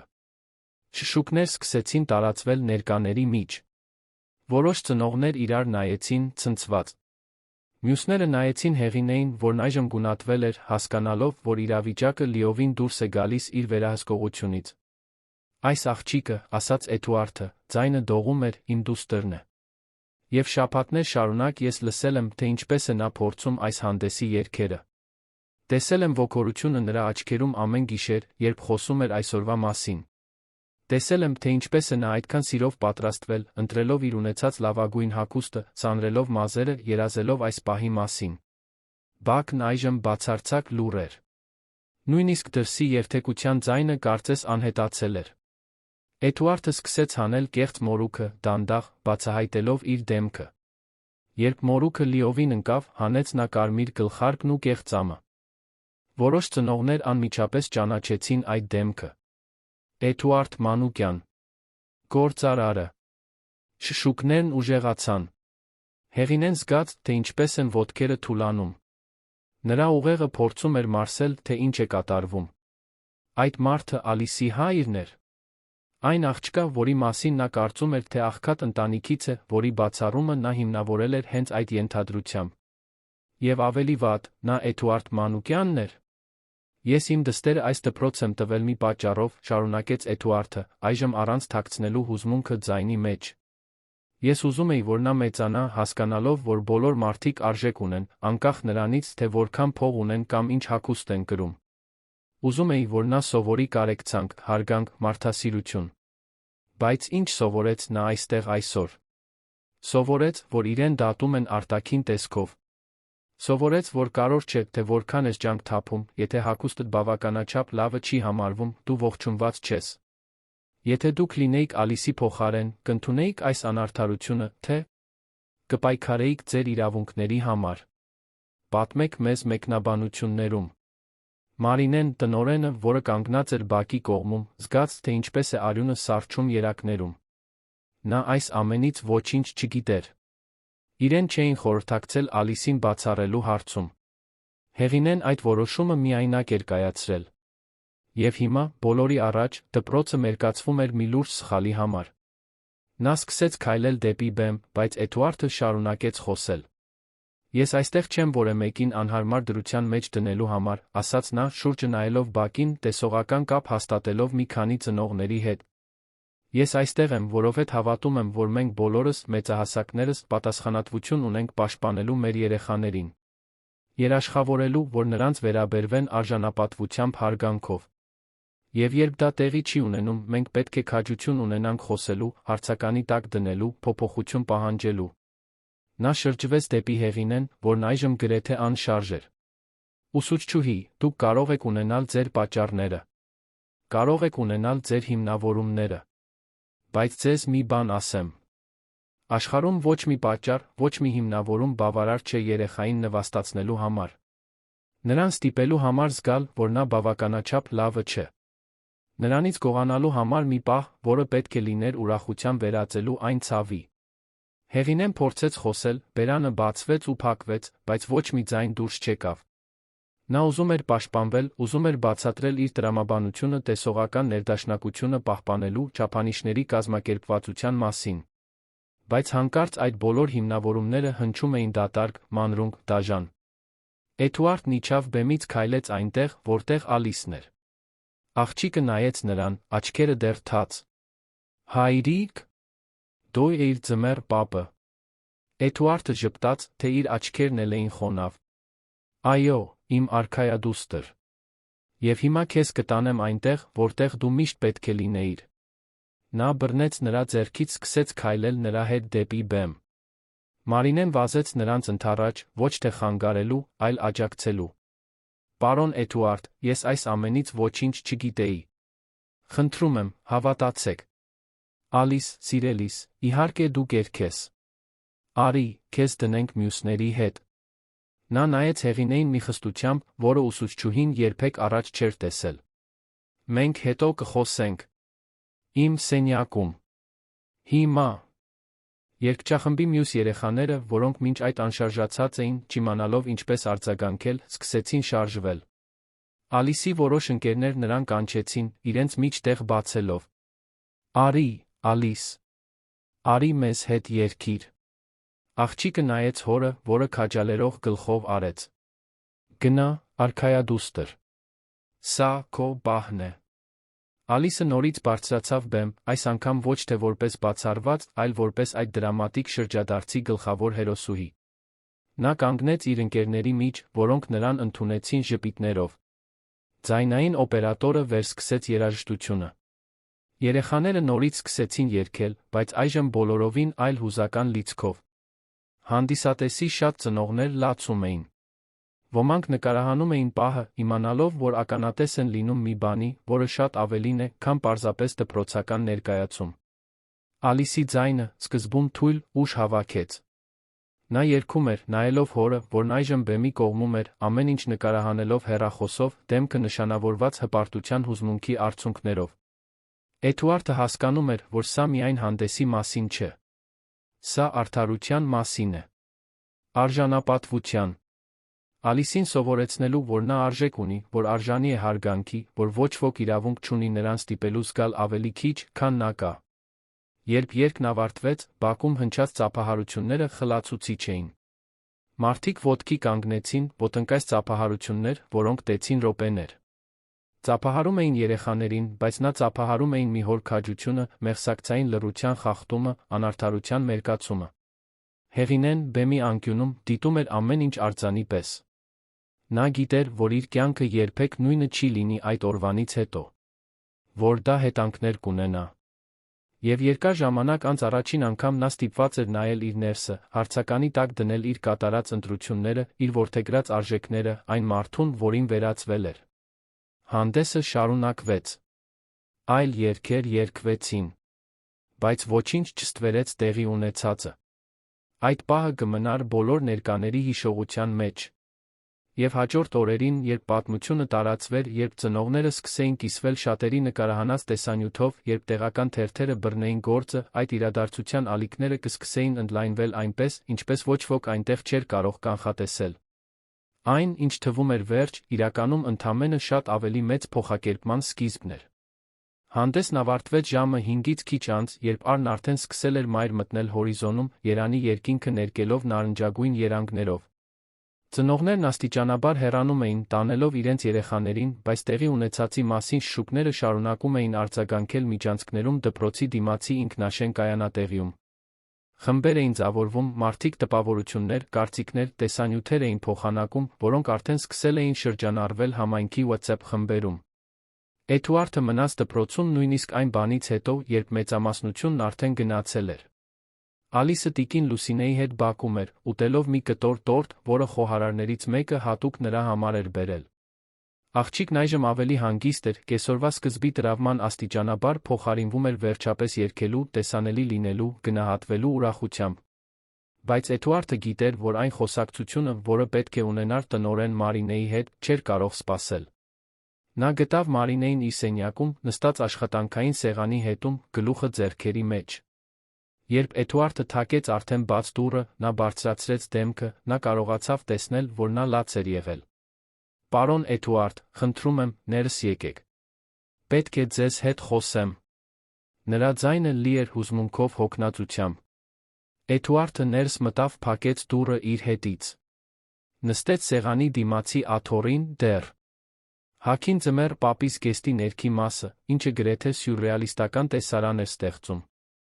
Մարինե, այն, ինչ այսօր տեղի ունեցավ, ձեր մեղքը չէր։ Դուք չգիտեիք։ Մարինեն գլուխը թափահարեց։ Բայց պետք է իմանայի։ Ես այս դպրոցի տնօրենն եմ։ Այն ամենը, ինչ այստեղ տեղի է ունենում, իմ պատասխանատվությունն է։ Ինչպես թույլ տվեցի, որ նման բան տեղի ունենա։ Ինչպես չնկատեցի, որ Հեղինեն այդքան դաժան որոշումներ է կայացնում։ Էդուարդը հոգոց հանեց։ Հեղինեն։ Որտեղ է նա հիմա։ Գնաց ներկայացումն ավարտվելուց անմիջապես հետո։ Գնաց առանց որևէ մեկի հետ խոսելու։ Փորձեցի կանգնեցնել նրան, բայց նա անցավ իմ կողքով։ Մարինեն արցունքները սրբեց ձեռքի թիկունքով։ Պարոն Էդուարդ, չգիտեմ ինչ ասել։ Իմ առաջին ցանկությունն է նրան անմիջապես աշխատանքից ազատել։ Բայց աշխատանքային գործընթացներն այդքան պարզ չեն։ Նա պետական աշխատող է, կայունություն ունի։ Առավելագույնը, որ կարող եմ անել հիմա, նրան ժամանակավորապես հեռացնելն է վարչական գործ հարուցելը։ Էդուարդը մի պահ լուռ մնաց, մտածելով։ Ես այստեղ չեմ եկել որևէ մեկի գլուխը պահանջելու, Մարինե։ Եկել եմ, որովհետև ուզում եմ հասկանալ։ Ուզում եմ իմանալ, թե ինչպես խուսափենք, որ սա նորից տեղի ունենա։ Ոչ միայն իմ դստեր, այլ այս դպրոցի ցանկացած երեխայի հետ։ Մարինեն նայեց նրան երախտագիտության տխրության խառնուրդով։ Դուք հազվագյուտ մարդ եք, գիտեք։ Ձեր դիրքում գտնվող ծնողների մեծամասնությունը կօգտագործեր փողը, իշխանությունը ոչնչացնելու նրան, ով վիրավորել է իրենց երեխաներին։ Բայց դուք այստեղ խոսում եք կանխարգելման, համակարգային փոփոխության մասին։ Հեղինեին ոչնչացնելը ոչինչ չի փոխի, պատասխանեց Էդուարդը։ Նա ընդամենը ավելի մեծ խնդրի ախտանիշ է։ Քանի՞։ Այլ հեղինեներ կան։ Քանի՞։ Ուսուցիչ, տնօրեն, աշխատակից, որոնք երեխաներին դատում են իրենց արտաքին տեսքով, իրենց սոցիալական ծագմամբ։ Մենք պետք է աշխատենք խնդրի արմատի վրա, ոչ թե պարզապես կտրենք հիվանդ տերները։ Նրանք երկուսով խոսեցին ավելի քան 1 ժամ։ Մարինեն պատմեց Հեղինեի պատմության իր իմացած հիասթափությունների մասին, այն մասին, թե ինչպես է ուսուցչուհին միշտ դժվար եղել, բայց երբեք առաջ այդքան լուրջ սահման չէր հատել։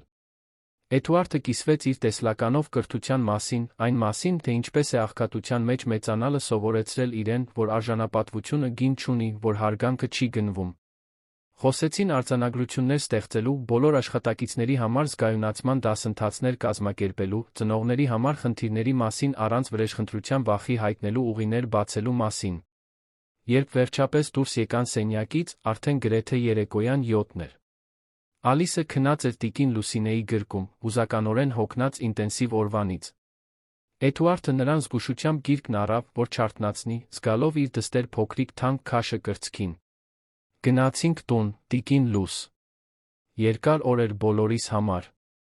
Մեքենայով ճանապարհին Էդուարդը պատուհանից նայում էր քաղաքի լուսավորված փողոցներին, միտքը դեռ մտածում էր ամեն ինչի մասին։ Նա գիտեր, որ իր արածը հետանքներ կունենա։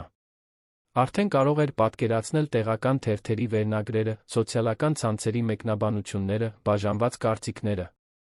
Որոշ մարդիկ կաջակցեին նրան, կանվանեին հերոս։ Մյուսները կասեին, որ նա չափազանցրել է, որ հրապարակավ նվաստացրել է ուսուցչուհուն, որ օգտագործել է իր իշխանությունը, ստանալու այն, ինչ ուզում էր։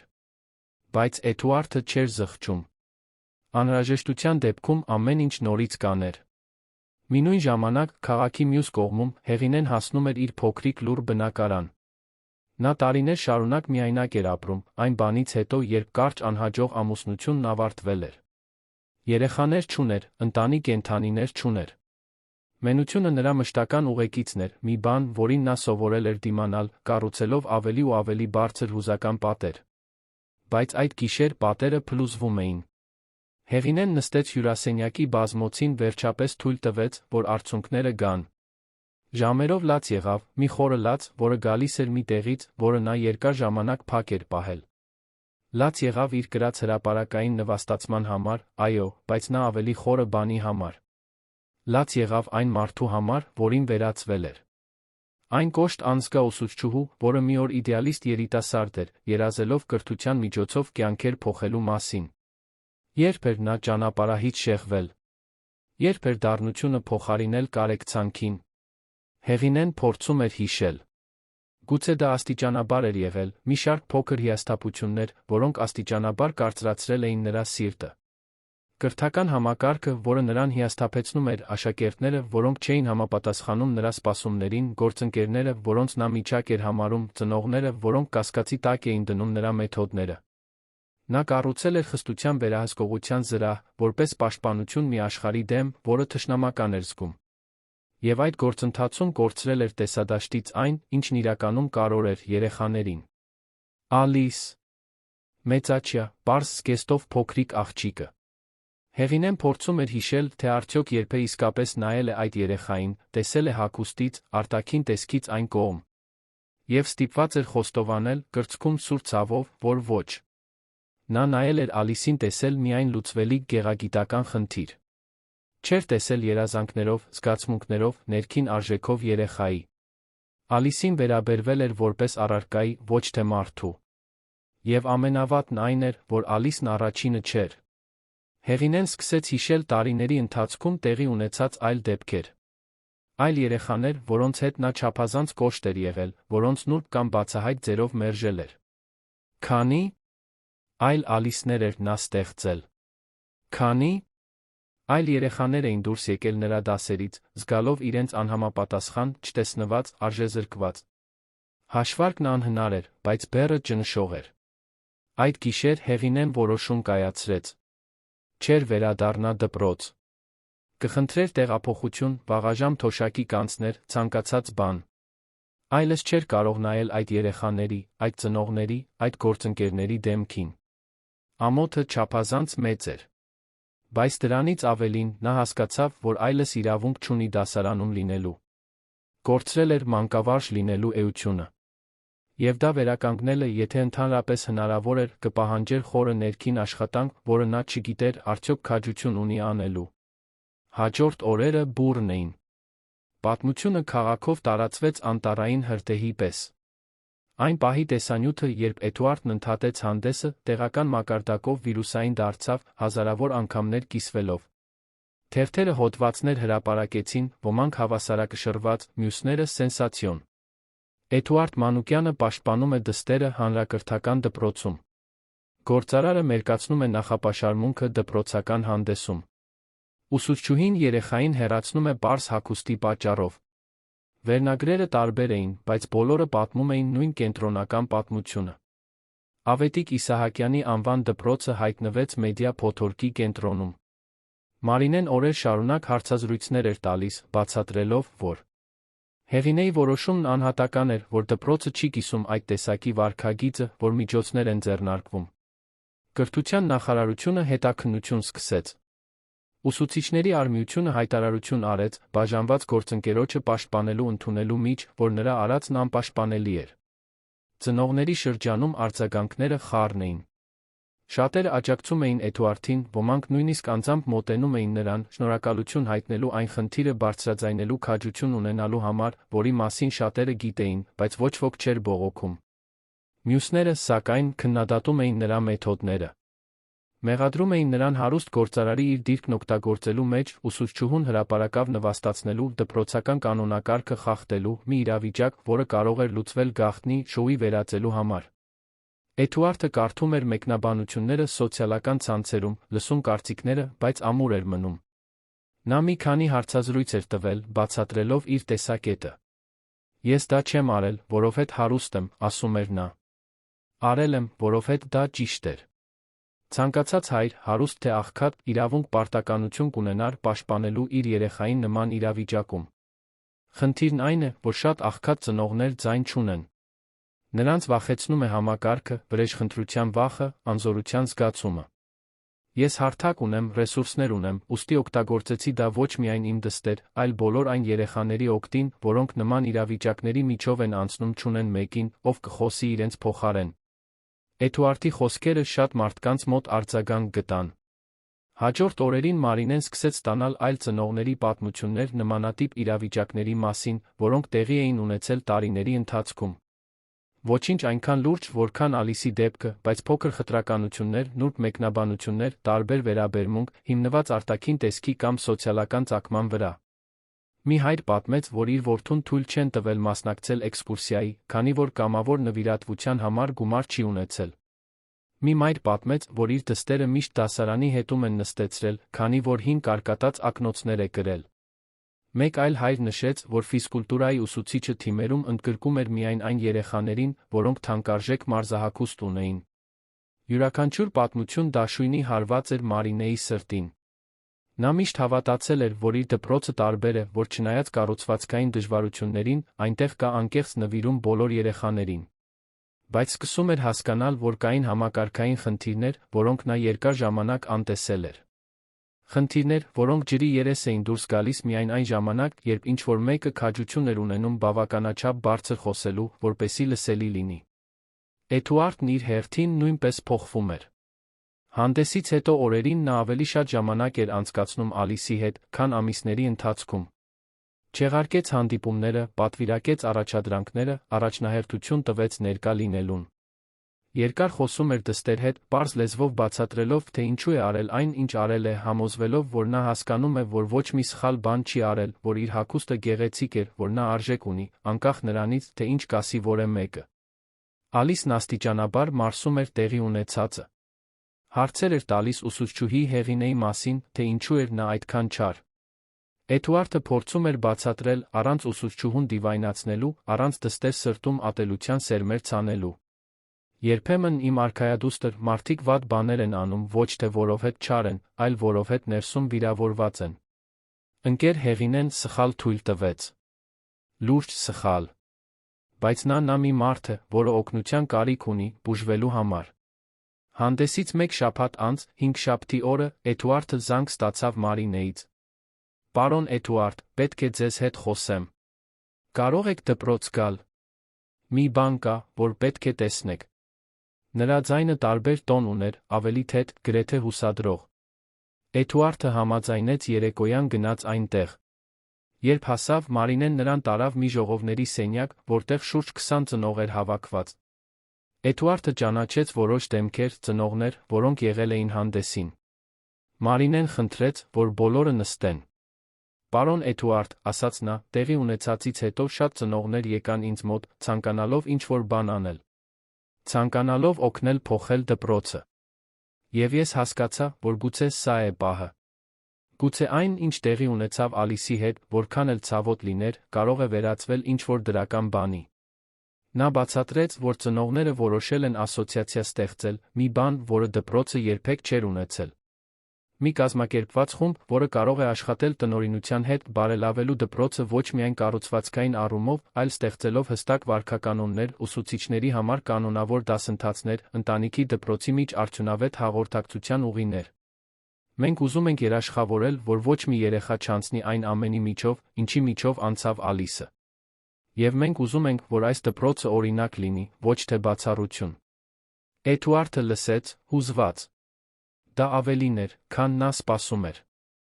Դա այն համակարգային փոխակերպումն էր, որի մասին նա օրեր առաջ նշել էր Մարինեին։ Դա ոչ միայն Հեղինեին պատժելը կամ կոնկրետ խնդիրը լուծելն էր։ Դա դպրոցի ամբողջ մշակույթը վերանայելն էր։ Նա նայեց այդ ծնողներին, մեծամասամբ հասարակ մարդիկ, աշխատավորներ, մարդիկ, որոնք գալիս էին դժվար իրականություններից, բայց այնտեղ էին պատրաստ նվիրելու ժամանակ, էներգիա, իրենց երեխաների կրթությունը բարելավելու համար։ Եվ զգաց մի բան, որը երկար ժամանակ չէր զգացել, իսկական հույս։ Հույսներդ ինձ վրա դրեք, ասաց Էդուարդը։ Ինչի համար, որ պետք լինի։ Եվ ես խոսում եմ ոչ միայն փողի մասին, թե կարող եմ օգնել նա դրանով։ Խոսում եմ ժամանակի, ներկայության, նվիրումի մասին։ Եկեք սա դարձնենք մի բան, որն իսկապես աշխատում է։ Այդ գիշեր, երբ Էդուարդը տուն հասավ, Ալիսն արդեն քնած էր։ Նա մտավ նրա սենյակ, նստեց անկողնու եզրին, երկար րոպեներ մնաց այնտեղ, պարզապես նայելով դստերը։ Ալիսը հանգիստ քնած էր, մազերը տարածված բարձին, փոքրիկ ժպիտ դեմքին։ Էդուարդը մտածեց այն ամենի մասին, ինչ տեղի էր ունեցել։ Մտածեց ցավի, զայրույթի, անարդարության մասին։ Բայց նա մտածեց փոփոխության, մոբիլիզացիայի, այն հնարավորությունների մասին, որոնք սկսում էին բացվել։ Եվ հասկացավ, որ երբեմն անհրաժեշտ է, որ ինչ-որ բան կոտրվի, որպեսզի այն կարողանա վերակառուցվել ավելի լավ, ավելի ամուր ձով։ Հաջորդ օրերին ծնողական ասոցիացիայի ձավորումն արագացավ։ Առաջին պաշտոնական հանդիպումը տեղի ունեցավ շաբաթ օրը առավոտյան դպրոցի մոտ գտնվող եկեղեցու ծածկած դահլիճում, որն անվճար տրամադրել էր քահանան, ով նույնպես զգացված էր պատմությունից։ 50-ից ավելի ծնողներ եկան, մի թիվ, որը զարմացրեց նույնիսկ Մարինեին։ Կային ծանոթ դեմքեր, շատ անծանոթներ, մարդիկ, որոնք մինչ այդ երբեք ակտիվորեն չէին մասնակցել իրենց երեխաների դպրոցական կյանքին, բայց այժմ զգում էին, որ ձայն ունեն, որ կարող են փոփոխություն բերել։ Հանդիպումը սկսվեց։ Ամաչկոտ։ Շատ ծնողներ լավ չգիտեին ինչպես իրենց պահել, ինչպես խոսել։ Նրանք սովոր էին լինել դպրոցից տեղեկատվության պասիվ ստացողներ, ոչ թե փոփոխության ակտիվ գործոններ։ Բայց աստիճանաբար Մարինեի զգույշ միջնորդությամբ, Էդուարդի աջակցությամբ, որը միտումնավոր իրեն դրել էր պարզապես մեկ ներկա հոր դերում, մարդիկ սկսեցին ազատվել։ Սկսեցին կիսվել փորձով, պատմություններ պատմել, գաղափարներ առաջարկել։ Առաջին կոնկրետ առաջարկներից մեկը եկավ պարոն Գորգից, ավտոբուսի վարորդ, 3-րդ դասարանում սովորող երկվորյակների հայր։ Նա առաջարկեց, որ ստեղծվի հստակ վարքականոն, մի փաստաթուղթ, որը կսահմանի ուսուցիչների, աշխատակիցների, ծնողների, աշակերտների իրավունքներն ու պարտականությունները։ Մի բան, որին բոլորը կարող են դիմել, որը հստակ կնշի, թե ինչն է ընդունելի, ինչը, ոչ դպրոցում։ Մեզ գրավոր կանոններ են պետք, ասաց նա, ձայնը կոպիտ, բայց ամուր։ Չի կարող կախված լինել միայն յուրաքանչյուրի բարի կամքից։ Պետք է թղթի վրա լինի, սով սպիտակի վրա։ Գաղափարը ոգորությամբ ընդունվեց։ Մյուս ծնողները լրացրեցին, առաջարկելով, որ կանոնագիրքը կառուցվի հավաքականորեն, դպրոցական ամբողջ համայնքի մասնակցությամբ։ Տիկին Անահիտը, մի խոհարարուհի, որը դպրոցում հաշմանդամություն ունեցող որդի ուներ, ամաչկոտ ձեռք բարձրացրեց։ Ես կուզենայի, նա առաջարկել, որ մենք այդ կանոնագրքում խոսենք ներառականության մասին։ Իմ ջունիորը, նա յուրահատուկ է, գիտեք։ Եվ երբեմն ես տեսնում եմ, որ նրան այլ կերպ եմ վերաբերվում։ Ոչ չարությամբ, այլ այն խղճահարությամբ, որը նույնպես վիրավորում է։ Ասես նա ավելի քիչ ընդունակ լինի։ Կարծում եմ, մենք պետք է սովորենք բոլոր տարբերությունները հարգանքով ընդունել, ոչ միայն հագուստի կամ փողի։ Տիկին Անահիտի խոսքերը խորը տպավորություն թողեցին ներկաների վրա։ Մարինեն ամեն ինչ գրի էր առնում, հասկանալով, որ կանգնած է մի բանի առաջ, որը շատ ավելի մեծ է, քան պատկերացնում էր։ Խոսքը ոչ միայն կոնկրետ սխալն ուղղելու մասին էր։ Խոսքը դպրոցի ամբողջ մշակույթը վերանայելու, մի միջավայր ստեղծելու մասին էր, որտեղ յուրաքանչյուր երեխա, անկախ իր առանձնահատկություններից, իրեն գնահատված ընդգրկված կզգա։ Էդուարդը լուռ լսում էր ամեն ինչ, հուզված տեսնելով այդ մարդկանց, շատերը քիչ պաշտոնական կրթությամբ, բայց կյանքի հսկայական իմաստությամբ, այդքան նվիրումով մոբիլիզացված։ Երբ նրան խնդրեցին խոսել, նա զգուշությամբ ընտրեց իր բառերը։ Ես շնորհակալ եմ բոլորիդ այստեղ լինելու համար։ Ցույց տալու համար, որ փոփոխությունը հնարավոր է, երբ մենք միավորվում ենք։ Ուզում եմ մի բան հստակեցնել։ Ես այս նախաձեռնության տերը չեմ։ Ոչ մի բանի առաջնորդ չեմ։ Ես պարզապես մեկ հայր եմ, որն իր դստեր այս դպրոցի բոլոր մյուս երեխաների համար լավագույնն է ուզում։ Ուստի եկեք սա կառուցենք միասին, իսկապես, առանց հիերարխիաների, առանց արտոնությունների։ Այստեղ յուրաքանչյուրի ձայնը նույնն արժե։ Էդուարդի խոսքերը ծափահարվեցին։ Եվ այնտեղ այդ արոտ առավոտյան փոխառված եկեղեցու դահլիճում սկսեց ձավորվել մի բան, որը կփոխեր ոչ միայն Ավետիք Իսահակյանի անվան դպրոցը, այլ կդառնար օրինակ տարածաշրջանի այլ դպրոցների համար։ Մինույն ժամանակ, քաղաքի մեկ այլ անկյունում, Հեղինեն ապրում էր իր ամենամութ օրերը։ Պաշտոնական հեռացումը եկավ հանդեսից 3 օր անց, հանձնված կրթության նախարարության մի աշխատակցի կողմից, որը հազիվ նայեց նրա աչքերին, փաստաթուղթը հանձնելիս։ Հեղինեն կարդաց տեխնիկական տերմինները, բյուրոկրատական հիմնավորումները, բայց դրանցից ոչ մեկը կարևոր չէր։ Նա արդեն գիտեր, որ իր կարիերան, գոնե այն ձով, որով ճանաչում էր, ավարտվել է։ Առաջին օրերն անցկացրեց տանը փակված, անտեսելով զանգերն ու հաղորդագրությունները։ Նրա քիչ ուսուցչուհի ընկերուհիները փորձեցին կապ հաստատել, ոմանք համերաշխությունից դրդված, մյուսները հիվանդագին հետաքրքրասիրությունից։ Հեղինեն ոչ մեկին չպատասխանեց։ Նա խորասուզված էր ցավոտ ներքին գործընթացի մեջ, դիմակայելով իր այն տարբերակներին, որոնք նախընտրում էր տարիներ շարունակ չտեսնել։ Իրինան, մի թոշակառու ուսուցչուհի, որը Հեղինեի մենթորն էր եղել կարիերայի առաջին տարիներին, վերջապես կարողացավ խախտել մեկուսացումը։ Նա պարզապես հայտնվեց բնակարանի դռան մոտ մի երեքշաբթի առավոտ, համառորեն զանգը տվեց, մինչ Հեղինեն պատասխանեց։ Երբ դուռը բացվեց, Իրինան թույլտվություն չխնդրեց, պարզապես ներս մտավ, գնաց խոհանոց, սկսեց սուրճ պատրաստել, ասես տան տերն ինքն էր։ Դու ինձ կպատմես, թե ինչ է պատահել, ասաց Իրինան, ձայնը մեղմ, բայց ամուր։ Եվ ես չեմ ուզում այն տարբերակը, որը թերթերում է։ Ուզում եմ քո տարբերակը։ Իսկականը։ Նստած խոհանոցի սեղանի շուրջ, սուրճի բաժակների թափված արցունքների միջ, Հեղինեն վերջապես բացվեց։ Պատմեց այն ճնշման մասին, որը դնում էր իր վրա, ամեն ինչ կատարյալ անելու համար, այն մասին, թե ինչպես այդ ճնշումը վերածվեց խստության, թե ինչպես աստիճանաբար կորցրեց երեխաներին որպես անհատներ տեսնելու ունակությունը, սկսեց նրանց տեսնել որպես կտորներ մի գլուխկոտրուկի մեջ, որը նա պետք է դասավորեր։ Պատմեց տարիների ընթացքում կուտակված հիասթափության մասին, այն մասին, թե ինչպես էր իրեն բանտարկված զգում մի կարիերայում, որն այն չէր, ինչի մասին երազել էր, թե ինչպես այդ հիասթափությունը թունավորեց աշխարհի հետ իր հարաբերվելու ձը։ Ես դարձա այն ուսուցչուհին, որին ես ինքս կատեի երիտասարդ տարիքում, ասաց Հեղինեն, ձայնը խեղդված։ Ես դարձա հենց այն տեսակի մանկավարժը, որը երդվել էի երբեք չլինել։ Եվ նույնիսկ չնկատեցի, թե երբ դա տեղի ունեցավ։ Աստիճանաբար էր, գիտեք։ Մի օր դու իդեալականացնում ես կյանքեր փոխելը, իսկ մյուս օրը բացառում ես 5 տարեկան երեխային իր հագուստի պատճառով։ Ինչպես հասա այս կետին։ Իրինան բռնեց Հեղինեի ձեռքը սեղանի վրա։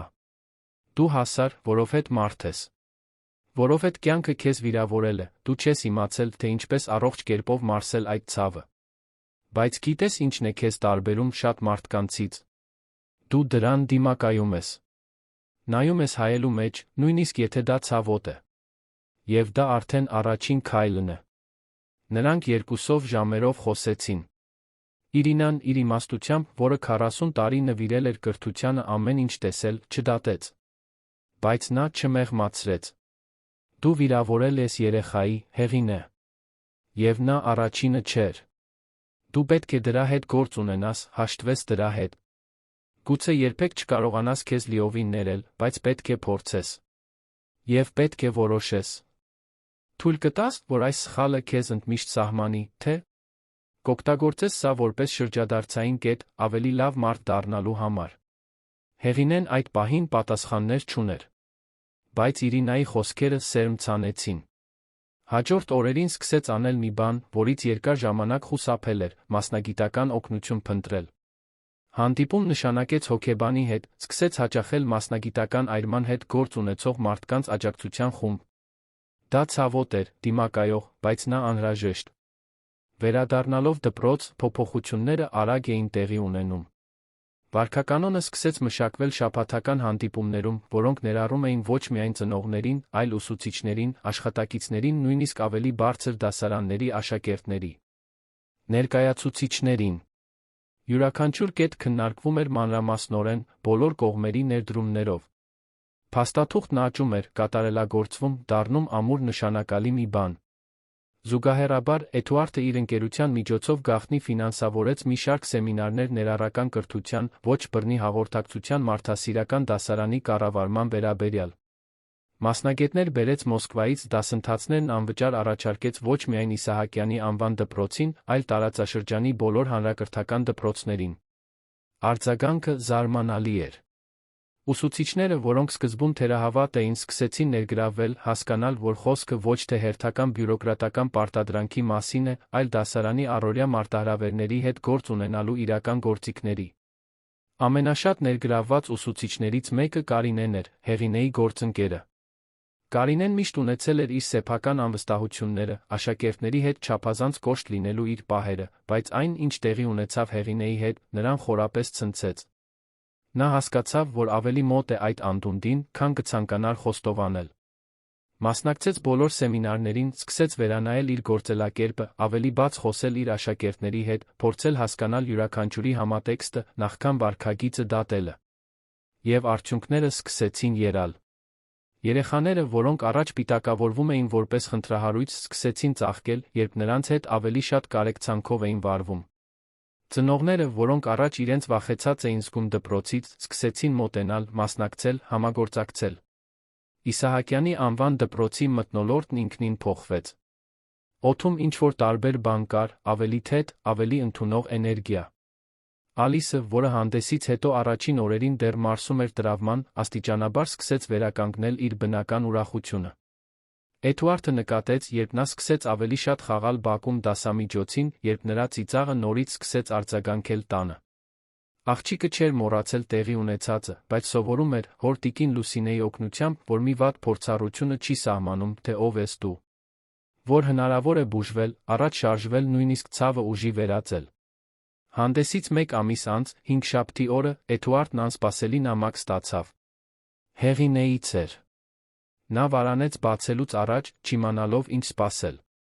Տեքստը երկար էր, զգուշորեն գրված, խոցելի։ Հեղինեն սկսում էր ներողություն խնդրելով, ոչ թե ընդհանուր, այլ կոնկրետ մանրամասն։ Ճանաչում էր հենց այն, ինչ սխալ էր արել, այն ազդեցությունը, որ իր գործողություններն ունեցել էին Ալիսի վրա, ստանձնում էր լիակատար պատասխանատվություն, առանց փորձելու արդարանալ։ Հետո համառոտ բացատրում էր այն գործընթացը, որի միջով անցնում էր թերապիան, աջակցության խմբերը, այն մարդու հետ վերամիավորվելու փորձը, որը եղել էր նախքան ճանապարհից շեղվելը։ Նա ներողություն չէր խնդրում, սպասելով, որ Էդուարդը կների իրեն։ Ասում էր, որ հասկանում է, եթե նա երբեք չկարողանա դա անել։ Ներողություն էր խնդրում, որովհետև պետք է ասեր այդ բառերը, որովհետև դրանք ճշմարիտ էին, որովհետև դրանք իր բուժման մասն էին կազմում։ Էդուարդը նամակը 3 անգամ կարդաց։ Նրա առաջին արձագանքը զայրույթն էր։ Ինչպես էր այդ կինը համարձակվում կապ հաստատել իր հետ այն ամենից հետո, ինչ արել էր։ Բայց հետո խորը շունչ քաշեց, թույլ տվեց, որ սկզբնական հուզմունքն անցնի, փորձեց նորից կարդալ ավելի հանգիստ։ Եվ այս անգամ, ինչ-որ տարբեր բան տեսավ։ Տեսավ մի կոտրված մարդու, որը փորձում է վերականգնվել։ Տեսավ անկեղծություն, խոցելիություն, փոփոխության անկեղծ ջանք։ Նա անմիջապես չպատասխանեց։ Մի քանի օր մտածեց, խոսեց այդ մասին տիկին Լուսինեի հետ, նույնիսկ փորձեց բացատրել Ալիսին այնպես, որ նա կարողանա հասկանալ։ Աղջիկը, մանկության պարզ իմաստությամբ, մի բան ասաց, որը զարմացրեց նրան։ Եթե ընկեր Հեղինեն տխուր է, կարող ես ասել նրան, որ ես այլս բարկացած չեմ։ Կարող եմ մի քիչ բարկանալ, բայց ոչ ընդմիշտ։ Շատ է ցավում։ Հենց այդ ժամանակ Էդուարդը որոշեց պատասխանել։ Կարճ նամակ գրեց։ Շնորհակալություն հայտնեց Հեղինեին հաղորդագրության համար։ Ասաց, որ գնահատում է նրա սխալներն ընդունելու քաջությունը։ Որ հույս ունի, որ նա կգտնի իր ճանապարհը դեպի կրթություն, բայց այս անգամ որպես այն ուսուցիչը, որը պետք է լիներ։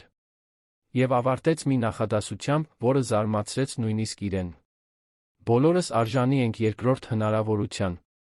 Այն, թե ինչ ենք անում դրա հետ, սահմանում է մեր բնավորությունը։ Երբ Հեղինեն կարդաց պատասխանը, նստած իր դեռ լուռ, բայց այժմ ավելի քիչ ճնշող բնակարանում, լաց եղավ։ Դրանք ինքնախղճահարության արդյունքներ չէին, այլ թեթացման, երախտագիտության, ինքն իրեն ներելու դեռ ամաչկոտ սկզբի։ Նա գիտեր, որ ճանապարհը երկար կլինի, որ գուցե այլս երբեք չկարողանա դասավանդել, որ պետք է գտնի նպաստելու այլց։ Բայց երկար ժամանակ անց առաջին անգամ զգում էր, որ հնարավոր ապագա կա։ Լույս կար այն թունելի վերջում, որը նա ինքն էր փորել։ 3 ամիս անցավ այն դեկտեմբերյան հանդեսից, որը փոխել էր այդքան շատ կյանքեր։ Մարտը եկել էր, իր հետ բերելով նոր ուսումնական տարվա սկիզբը, Ավետիք Իսահակյանի անվան դպրոցը թվում էր բոլորովին այլ վայր, քան առաջ էր։ Փոփոխությունները ոչ միայն մակերեսային էին, չէին սահմանափակվում պատերի նոր ներկով կամ համակարգչային սենյակի նոր սարքավորումներով, թե այդ բարելավումները նույնպես տեղի էին ունեցել։ Ամենախորը փոփոխություններն անտեսանելի էին աչքի համար, բայց շոշափելի օդում, այն ձով, թե ինչպես էին մարդիկ հարաբերվում, այն հարգանքով, որը համակում էր յուրաքանչյուր փոխազդեցություն։ Վարքականոնը վերջնականապես հաստատվեց ընդհանուր ժողովում փետրվարի վերջին, մի միջոցառման ժամանակ, որը հավաքել էր ավելի քան 200 մարդ, ծնողների, ուսուցիչների, աշխատակիցների համայնքի անդամների շրջանում։ Փաստաթուղթը, իր 23 խնամքով մշակված էջերով, սահմանում էր հստակ ուղեցույցներ բոլորի իրավունքների պարտականությունների, հակամարտությունների լուծման արձանագրությունների, պաշտպանված բողոքարկման ուղիների, ամենակարևորը, յուրաքանչյուր երեխայի արժանապատվության հանդեպ բացահայտ պարտավորություն, անկախ նրա ծագումից, արտաքին տեսքից կամ որևէ այլ բնութագրից։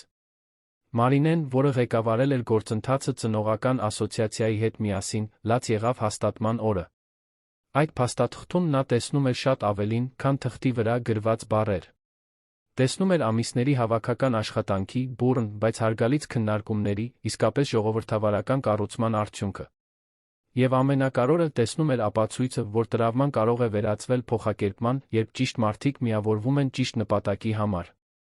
Կանոնագրքի ներդրումը անմիջական գործնական փոփոխություններ բերեց։ Բոլոր ուսուցիչները, ներառյալ ուսումնական տարվա համար նոր ընդունվածները, անցան 40 ժամանոց պարտադիր դասընթաց, սահմանված սկզբունքների վերաբերյալ։ Դա միայն տեսություն չէր։ Դրանք իրական իրավիճակների սիմուլյացիաներ էին, դեպքերի քննարկումներ, կարեկցանքի վարժություններ։ Որոշ ավելի տարեց ուսուցիչներ սկզբում դիմադրեցին, իրենց տասնամյակների գործելակերպը կասկածի տակ դրված զգալով։ Բայց աստիճանաբար նույնիսկ ամենաթերահավատները սկսեցին հասկանալ, որ խոսքը ոչ թե վերահսկողության կամ պատժի մասին է, այլ աջակցության կատարելագործման։ Կարինեն, ուսուցչուհին, որը Հեղինեի գործընկերն էր, դարձավ նոր գործելակերպի ամենամեծ պաշտպաններից մեկը։ Նա համակարգեց շաբաթական ուսումնական խումբ, որտեղ ուսուցիչները կիսվում էին մարտահրավերներով, լուծումներով, ստեղծելով փոխադարձ աջակցության ցանց։ Հանդիպումներից մեկում Կարինեն կիսվեց իր սեփական ճանապարհով։ Խոստովանում եմ, որ տեղի ունեցածից առաջ ես նույնպես ունեի իմ չափազանց կոշտ լինելու պահերը։ Չափազանց արագ դատելու։ Ես Հեղինեի մեջ տեսա հայելի այն բանի, ինչին կարող էի վերածվել, եթե չփոխվեի։ Եվ դա ինձ վախեցրեց։ Բայց նա մոտիվացրեց։ Այսօր ես ամեն օր ջանք եմ թափում յուրաքանչյուր աշակերտին տեսնելու որպես ամբողջական մարդ, ոչ թե պարզապես ուսանող, որը պետք է նյութ սովորի։ Կարինեի խոսքերը խորը արձագանք գտան մյուս ուսուցիչների մոտ։ Շատերը սկսեցին կիսվել իրենց սեփական պատմություններով, իրենց սեփական սխալներով, ստեղծելով խոցելիության հավաքական աճի միջավայր, որը հազվադեպ էր ավանդական կրթական համակարգում։ Ալիսը փետրվարին վերադարձել էր դպրոց, առաջին դասարան։ Էդուարդը ներկա էր դասերի առաջին օրը, հեռվից գաղտնի դիտելով, թե ինչպես է դուստրը մտնում նոր դասարան իր նոր ընկերների հետ։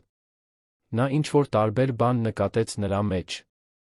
Ալիսը քայլում էր ավելի վստահ, գլուխը բարձր, բնական ժպիտով։ Այլևս չկար այն կծկվածությունը, որը բնորոշ էր նրա շարժումներին առաջ։ Աղջիկը ողջունեց նոր ուսուցչուհուն, տիկին Բելլային, մի երիտասարդ, բարի աչքերով կնոջ, որը կռանում էր, յուրաքանչյուր երեխայի հասակին հասնելու համար, նրանց ընդունելիս։ Տիկին Բելլան գիտեր Ալիսի պատմությունը։ Դպրոցում բոլորը գիտեին։ Բայց նա պնդել էր Էդուարդին ասել դասերի սկսվելուց առաջ հանդիպման ժամանակ, որ Ալիսին չի վերաբերվի ոչ որպես զոհի, ոչ էլ որպես արտոնյալի։ Նա կլինի պարզապես Ալիս։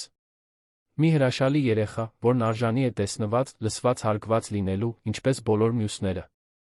Եվ եթե որե պահի ես սխալվեմ դրանում, հուսով եմ, որ պարոնը ինձ կուղղի։ Որովհետև այդպես ենք մենք աճում։ Էդուարդը դուրս էր եկել այդ խոսակցությունից արցունքներն աչքերին, երախտապարտ, իմանալով, որ դուստրը լավ ձեռքերում է։ Բայց գուցե ամենազարմանալի փոփոխությունը դպրոցում չէր, այլ կիլոմետրեր հեռու, քաղաքի մյուս ծայրում գտնվող մի փոքրիկ համայնքային կենտրոնում։ Այնտեղ մի համեստ սենյակում, շրջանած դասավորված պլաստիկ աթոռներով, Հեղինեն վարում էր ճգնաժամի մեջ գտնվող մանկավարժների աջակցության խումբ։ Նրանք ուսուցիչներ էին, որոնք, ինչպես ինքը, ինչ-որ պահի ճանապարհից շեղվել էին, որոնք պայքարում էին այրման, հիասթափության կամ նույնիսկ այնպիսի վարքագծերի դեմ, որոնք ճանաչում էին որպես վնասակար, բայց չգիտեին ինչպես փոխել։ Հեղինեի ճանապարհը մինչ այդ երկար ու ցավոտ էր եղել։ Պաշտոնական հեռացումից հետո նա անցել էր կարգապահական գործընթացի միջով, որը հանգեցրել էր նրա վաղաժամ թոշակի անցնելուն։ Պաշտոնական աշխատանքից ազատում չեղավ, բայց ուղերձը պարզ էր։ Նրա կարիերան որպես դասարանական ուսուցիչ ավարտվել էր։ Սկզբում Հեղինեն դա ապրում էր որպես բացարձակ պարտություն, վերջնական դատավճիռ մի վատնված կյանքի վերաբերյալ։ Բայց ժամանակի ընթացքում, շատ ներքին աշխատանքի արդյունքում, սկսեց այլ կերպ տեսնել։ Թերապիան օգնեց նրան հասկանալ, որ իր արժեքը որպես մարդ պայմանավորված չէ մասնագիտական հաջողությամբ, որ սխալները չեն սահմանում իր ամբողջությունը, որ քավությունը հնարավոր է նույնիսկ այն ժամանակ, երբ հետանքները մշտական են։ Նա սկսեց կամավորական աշխատանք կատարել, սկզբում համայնքային գրադարաններում, հետո օգնելով մեծահասակներին գրագիտություն սովորեցնել։ Եվ հենց այս համատեքստում նա հանդիպեց նմանատիպ խնդիրներ ունեցող այլ մանկավարժների։ Աջակցության խմբի գաղափարը ծագեց օրգանական կերպով։ Հեղինեն հասկացավ, որ կա հսկայական կարիք տարածքների, որտեղ ուսուցիչները կարող են բացահայտ խոսել իրենց պայքարի մասին, առանց դատաստանի կամ մասնագիտական հետանքների վախի։ Որտեղ կարող են խոստովանել, որ բղավել են աշակերտի վրա զղջացել։ Որ իրենց ծանրաբեռնված են զգացել անպատշաճ կերպով են վարվել։ Որ կորցնում են կրթության հանդեպ գիրքը չգիտեն ինչպես վերականգնել այն։ Խումբը սկսվեց փոքր, ընդամենը 4 հոգով մի երկուշաբթի օրը։ Բայց արագ աճեց բանավոր խոսքի միջոցով։ Ուսուցիչները գալիս էին տարբեր դպրոցներից, տարբեր թաղամասերից, ոմանք նույնիսկ այլ քաղաքներից։ Նստում էին այդ պլաստիկ աթոռներին, երկար ժամանակ անց առաջին անգամ թույլ էին տալիս իրենց խոցելի լինել։ Եվ Հեղինեն, որը մի օր իր դպրոցի ամենախիստ ամենաքիչ կարեկցող ուսուցչուհին էր, բացահայտվեց որպես զարմանալիորեն արդյունավետ վարող։ Գուցե որովհետև խորապես հասկանում էր ձախողվելու, ինքն իրեն հիասթափեցնելու, սեփական ինքնությունը փլատակներից վերակառուցելու ցավը։ Նիստերից մեկում ֆիզկուլտուրայի մի երիտասարդ ուսուցիչ կիսվեց, որ թույլ չի տվել աշակերտին մասնակցել մրցույթի, քանի որ տղան համապատասխան համազգեստ չի ունեցել։ Ես այնքան կենտրոնացած էի, թե ինչպես կդիտվի մեր թիմը, ասաց նա, ձայնը խեղդված, որ չմտածեցի, թե դա ինչ կանի տղայի հետ։ Նա այդքան շատ էր մարզվել։ Եվ ես նրանից խլեցի փայլելու հնարավորությունը մի համազգեստի պատճառով։ Հիմա հետ եմ նայում, սարսափելի եմ զգում։ Հեղինեն լսեց, երբ ուսուցիչն ավարտեց, նա խոսեց. Ես հստակ հասկանում եմ, թե ինչ եք զգում։ Որովհետև ես նման բան եմ արել, միայն թե ավելի վատ։ Եվ ես դա կկրեմ իմ կյանքի մնացած մասը։ Բայց գիտեք ինչ եմ սովորել։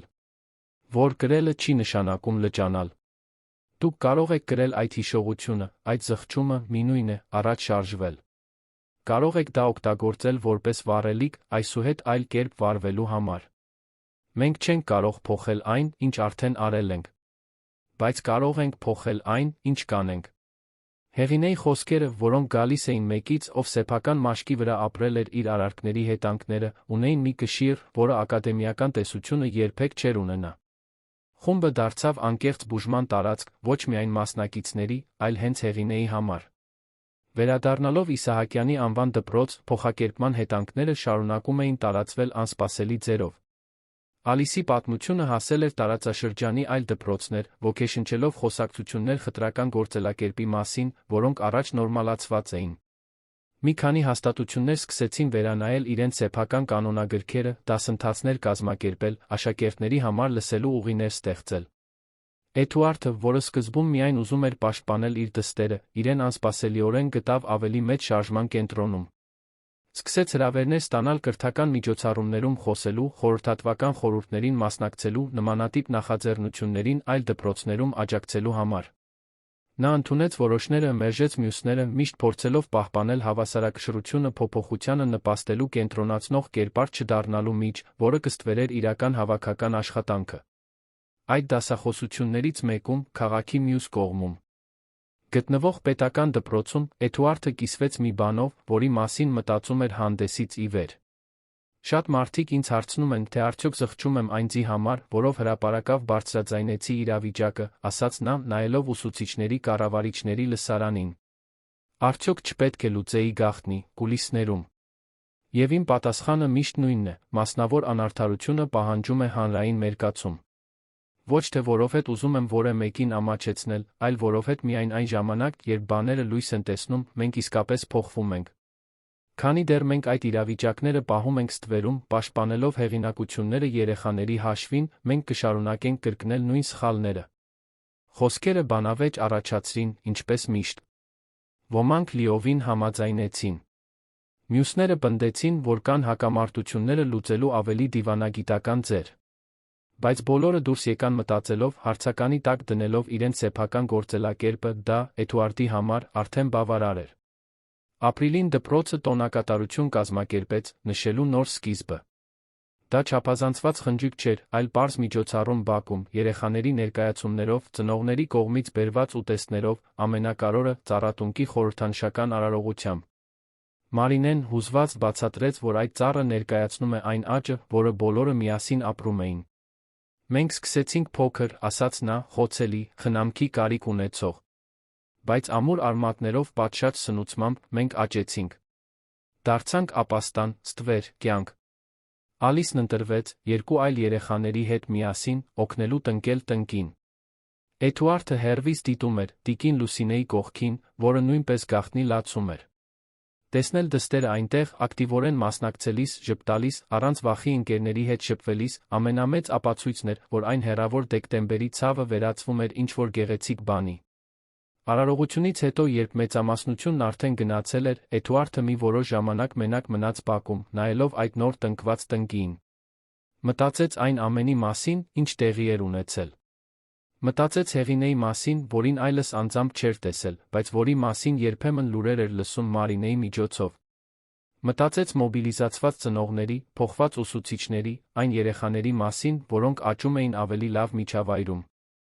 Մտածեց, թե ինչպես քաջության մեկ պահը, նույնիսկ եթե անկատար, կարող է առաջացնել փոխակերպման ալիքներ, որոնք անհնար է կանխատեսել։ Նրա բջջայինը թրթռաց։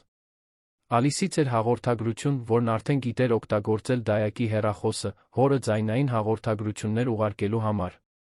Մանկական ձայնը արձագանքեց. «Հայրիկ, տեսա՞ էս ծառը տնկեցի։ Ճիշտ այնպես արեցի, ինչպես ընկեր Բելլան սովորեցրեց։ Եվ գիտես ինչ երազանք պահեցի։ Երազեցի, որ դպրոցի բոլոր երեխաները երջանիկ լինեն։ Բոլորը։ Առանց որե մեկի դուրս մնալու»։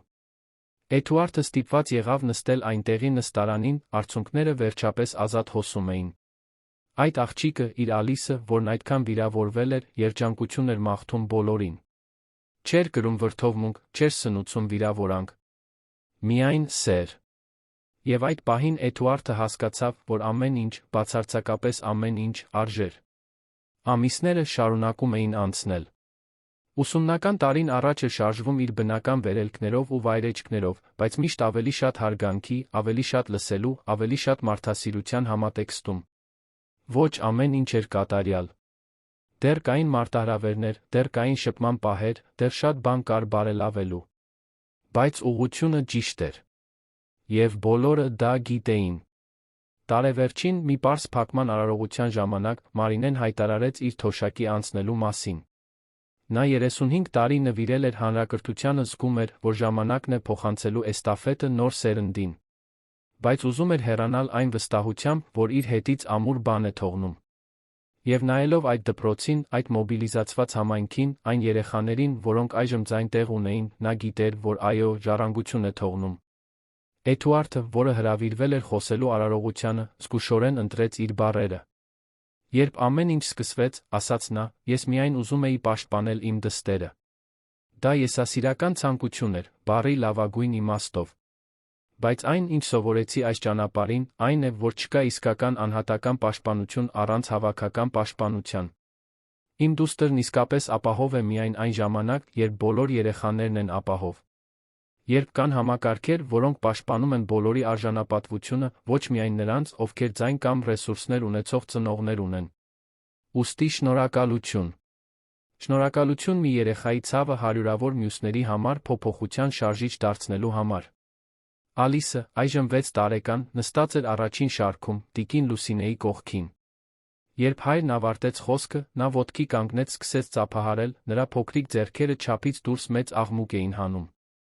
Եվ շուտով ամբողջ դպրոցը ոտքի կանգնեց, ծափահարելով ոչ միայն Էդուարդին, այլ այն ամենին, ինչ այդ համայնքը միասին կառուցել էր։ Քաղաքի ինչ-որ մի տեղ Հեղինեն դիտում էր արարողությունը դպրոցի կատարած ուղիղ հեռարձակմամբ։ Նա անձամբ հրավիրված չէր էլ սպասում։ Բայց Մարինեն, բարության ժեստով, ուղարկել էր հղումը, ասելով, որ կարող է համարում, որ Հեղինեն տեսնի, թե ինչի կառուցմանն էր անուղղակիորեն օգնել իր սխալը։ Ոչ թե պարծենալու, այլ հասկանալու, որ նույնիսկ մեր ամենավատ սխալները կարող են, եթե պատշաճ կերպով մարսվեն, անսպասելի պտուղներ տալ։ Հեղինեն դիտեց ամեն ինչ արցունքներն աչքերին։ Դրանք ոչ միայն կորցրածի համար տխրության արցունքներ էին, այլ երախտագիտության այն բանի համար, ինչ այդ մարդիկ ստեղծել էին։ Նա երբեք չէր կարող հետ գնալ չեղարկել այն, ինչ արել էր Ալիսի հետ։ Երբեք չէր վերականգնի իր կարիերան, ինչպես առաջ էր։ Բայց կարող էր, անում էր, նպաստել այլ կերպ։ Յուրաքանչյուր ուսուցիչ, որն անցնում էր նրա աջակցության խմբով այնտեղից դուրս գալիս ավելի լավը լինելու գործիքներով, յուրաքանչյուր մանկավարժ, որին նա օգնում էր չկրկնել իր սխալները, իր հատուցման ձներ։ Դա չէր ջնջում անցյալը, բայց կառուցում էր մի փոքր ավելի քիչ ցավոտ ապագա։ Իսկ Ալիսը մեծանում էր։ Դառնում էր հետաքրքրասեր, կարեկցող, ուժեղ աղջիկ։ Հանդեսի փորձառությունը կմնար նրա հիշողության մեջ, Էդուարդը դա գիտեր։ Բայց ոչ թե որպես բաց վերք, այլ որպես սպի, որը պատմում է հաղթահարման պատմություն։ Մի պատմություն այն մասին, թե ինչպես հոր քաջությունը համայնքի մոբիլիզացիան կարող են անարդարությունը վերածել արդարության, ցավը, բուժման, բացառումը, պատկանելության։ Մի քանի տարի անց, երբ Ալիսն ավելի մեծ լիներ, Էդուարդը նախատեսում էր նրան պատմել ամբողջ պատմությունը այն մանրամասներով, որոնք նա դեռ լիովին չէր կարող հասկանալ։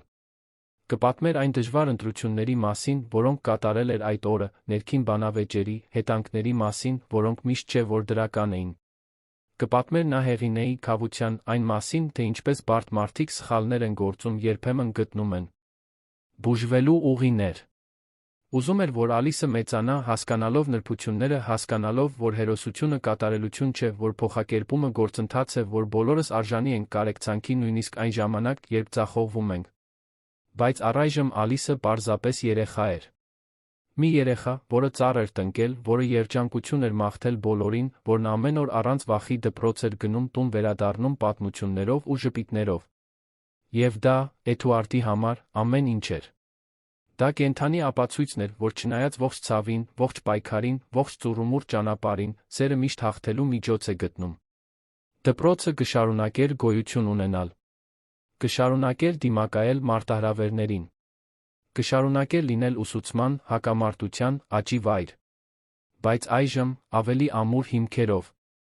Ավելի միասնական համայնքով։ Այն վստահությամբ, որ յուրաքանչյուր երեխա, որն անցնում է նրա դարպասներով, կարոր է։ Ոչ թե չնայած իրենց տարբերություններին, այլ հենց դրանց պատճառով։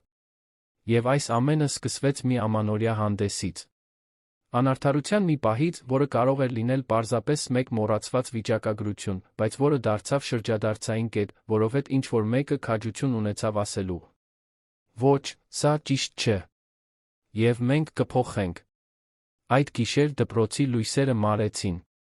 Ընտանիքները վերադարձան տուն։ Կյանքը շարունակեց իր բնական ընթացքը։ Բայց ինչ-որ հիմնարար բան փոխվել էր։ Ինչ-որ անտեսանելի, բայց հզոր բան։ Վստահությունը, որ փոփոխությունը հնարավոր է։ Որ միասին մենք ավելի ուժեղ ենք։ Որ յուրաքանչյուր երեխա, յուրաքանչյուր առանձին երեխա, արժանի է տեսնված, լսված, գնահատված լինելու։ Եվ որ տոների իսկական ոգին ոչ թե մեր հագած հագուստի մեջ է, այլ այն մարդասիրության, որը մենք ընտրում ենք մշակել։ Ալիսի պատմությունը արձագանքեց Երանի սահմաններից դուրս։